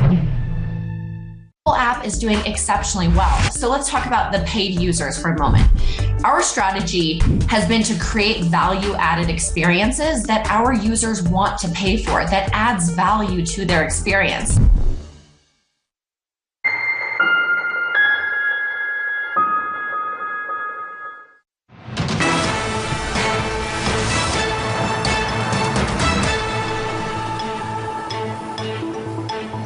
It's time for the Bloomberg Business Flash to look at some of the biggest business stories in the news right now. I'm Ritika Gupta. In the UK, the Competition and Market Authority will conduct a national security review of NVIDIA's proposed $40 billion takeover of British chipmaker ARM. The UK has been ramping up scrutiny of deals that may affect defence. It has considered a potential veto of the deal. The International Energy Agency says the end of the oil rally that sent prices to a 7-year high is in sight. According to the IEA's monthly report, supply is catching up to demand, and changes in oil stockpiles suggest, quote, the tide might be turning. Global oil output increased by 1.5 million barrels a day last month. And Pfizer is taking a step to help coronavirus patients in 95 low and middle income countries. The company will allow generic drug makers to manufacture cheaper versions of its coronavirus pill. Pfizer won't get royalties from the generic version as long as the coronavirus is classified as a public health emergency. And that is your latest business flash. Alex, Guy. All right, thanks so much, Ritika. So, Guy, I wonder if news like that and the therapeutics that we got from Merck to treat COVID-19 is part of why we can explain why the rising cases in Europe has not dented any sort of equity enthusiasm, right? Like every index at a record over in Europe. And is that why we're ignoring these cases? I think it's probably one of the reasons. The other one is you look at what's happened with the UK, which I think is probably in front of the rest of continental Europe, and it's managed its way through it. You take a look at the furlough data today, the employment data look pretty good. So I think there's a kind of a sense that this can be managed, which I think is interesting. The other question that occurs to me is, why is Pfizer allowing generic versions of this but not its messenger RNA vaccine? Clearly, that technology versus this technology, this is the one that you want to hang on to, because it's got greater opportunities there as well. That's a good so it's point. interesting that's happening too. Messenger RNA, I think it's going to be a subject we're going to spend a lot more time talking about. European equities on the front foot once again. We're rising, we're picking up the pace. Valentin van Neuwenhuizen is going to be joining us from NN next. We'll get his take on where this market goes next. This is Bloomberg.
esta operación definitiva para dar con la captura de este bandido la planeamos el 15 de octubre del año en curso.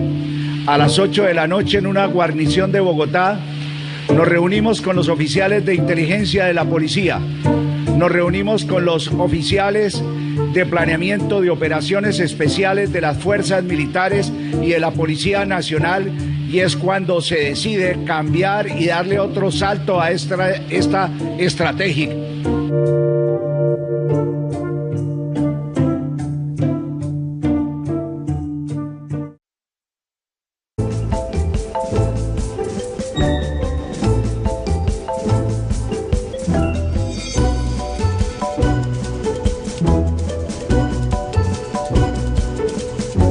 You finally got your taste of MIT, so why did you decide to leave MIT and come in and run the SEC? One, when a president asks you to do something, it's really hard to say no. But it's also just an incredible privilege and an honor to serve.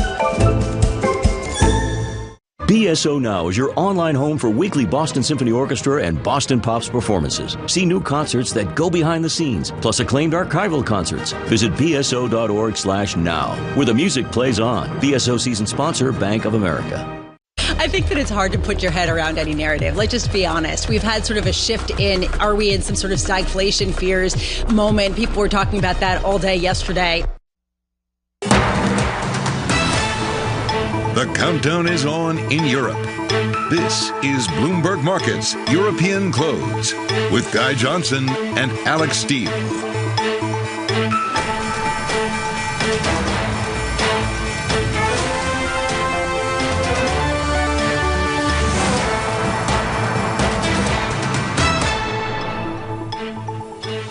Tuesday the 16th, 30 minutes to the close. What do you need to know out of Europe this hour? Well, let me tell you, COVID continues to surge across the continent. Germany looks set to follow Austria, enforcing a lockdown for the unvaccinated. In Spain, regional leaders look set to tighten restrictions as cases climb. Ireland is preparing to return to home to work. Feels like we've been here before, doesn't it? The UK posting strong data as the end of the furlough scheme passes. The jobs numbers looking really solid today. Seems to have gone off without a hitch, without a major problem. The ONS numbers today reinforcing the idea that the Bank of England will hike rates in December. And as we've been talking about, European gas prices surging once again. We're at a 3-week high. This is Germany suspends certification of the Nord Stream 2 pipeline from Russia. EU carbon prices have hit a fresh record high today. Let's talk about the markets. Where are we with equities? This is the Stock 600. This is what gas prices are doing. I'm going to start with the Stock 600, 489. We did get through 490 a little bit earlier on. There are widespread expectations that we continue to push on from here. The valuation mismatch between Europe and the United States as wide as it has ever been. In fact, wider. Gas prices, there you go. That's the number here in Europe. We're looking at a 15% surge in European gas prices, Alex, once again. This feels like a familiar theme. Yeah, that's definitely a deja vu for us here on this show, 100%. Here in the U.S., I actually wanted to highlight some individual movers because they're really also moving the index. So Home Depot up by about 5%. Super solid, super clean quarter. Second best performing stock within the S&P, pushing consumer discretionary higher within the index. Flip it, Walmart down 2%. Super solid, but it was a squishy margins, as an analyst at Morgan Stanley pointed out. And that's kind of dragging on the stock. So those are the two retail highlights of the day. But overall, retail sales came in very strong in October, very much surprising investors, and that sort of helping support equities just a touch. Now, idiosyncratically, Tesla up 3%. I don't know why, because Elon Musk is selling more shares. So that's something to always keep track of as we go. But maybe the stock has kind of shaken out all of Elon Musk's selling. And Rivian is worth more than Volkswagen. I'm just going to leave that right there. Rivian is worth more than Volkswagen, something, Guy, I never thought that I'd say on television. Yeah, I've got nothing smart to say about that because it absolutely blows my mind that is kind of where we are. So quickly after the IPO, so quickly after this company was created. Volkswagen's been around for a while. It knows how to build cars. It builds a lot of cars. It builds a lot of vehicles with various names. Absolutely amazing to see that happen. A lot of analysts over here are banging their hands on the desk talking about the valuation of European equities, which trade at a significant discount right now. We'll talk about that in just a moment. And by the way, don't think you've got a carte blanche to use that kind of squishy technical language on a regular basis. Oh, it's happening. Just because an analyst says squishy, I'm totally adopting it. You're good to go. All the time. And banana. I appreciate we're getting into the technical weeds here. So let's talk about what is happening with the gas story and focus on that a little bit more, and also the COVID story, because that's really what's dominating the agenda.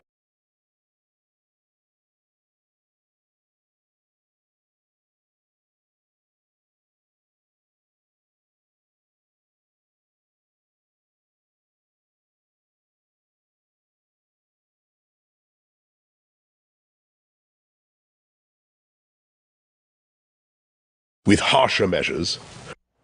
The Prime Minister would not rule out further restrictions. He would not rule out the fact that we could be heading towards a lockdown here in the UK. Other countries around Europe are already starting to move in that direction. For the details, we're joined now here on set by Eric Fanner.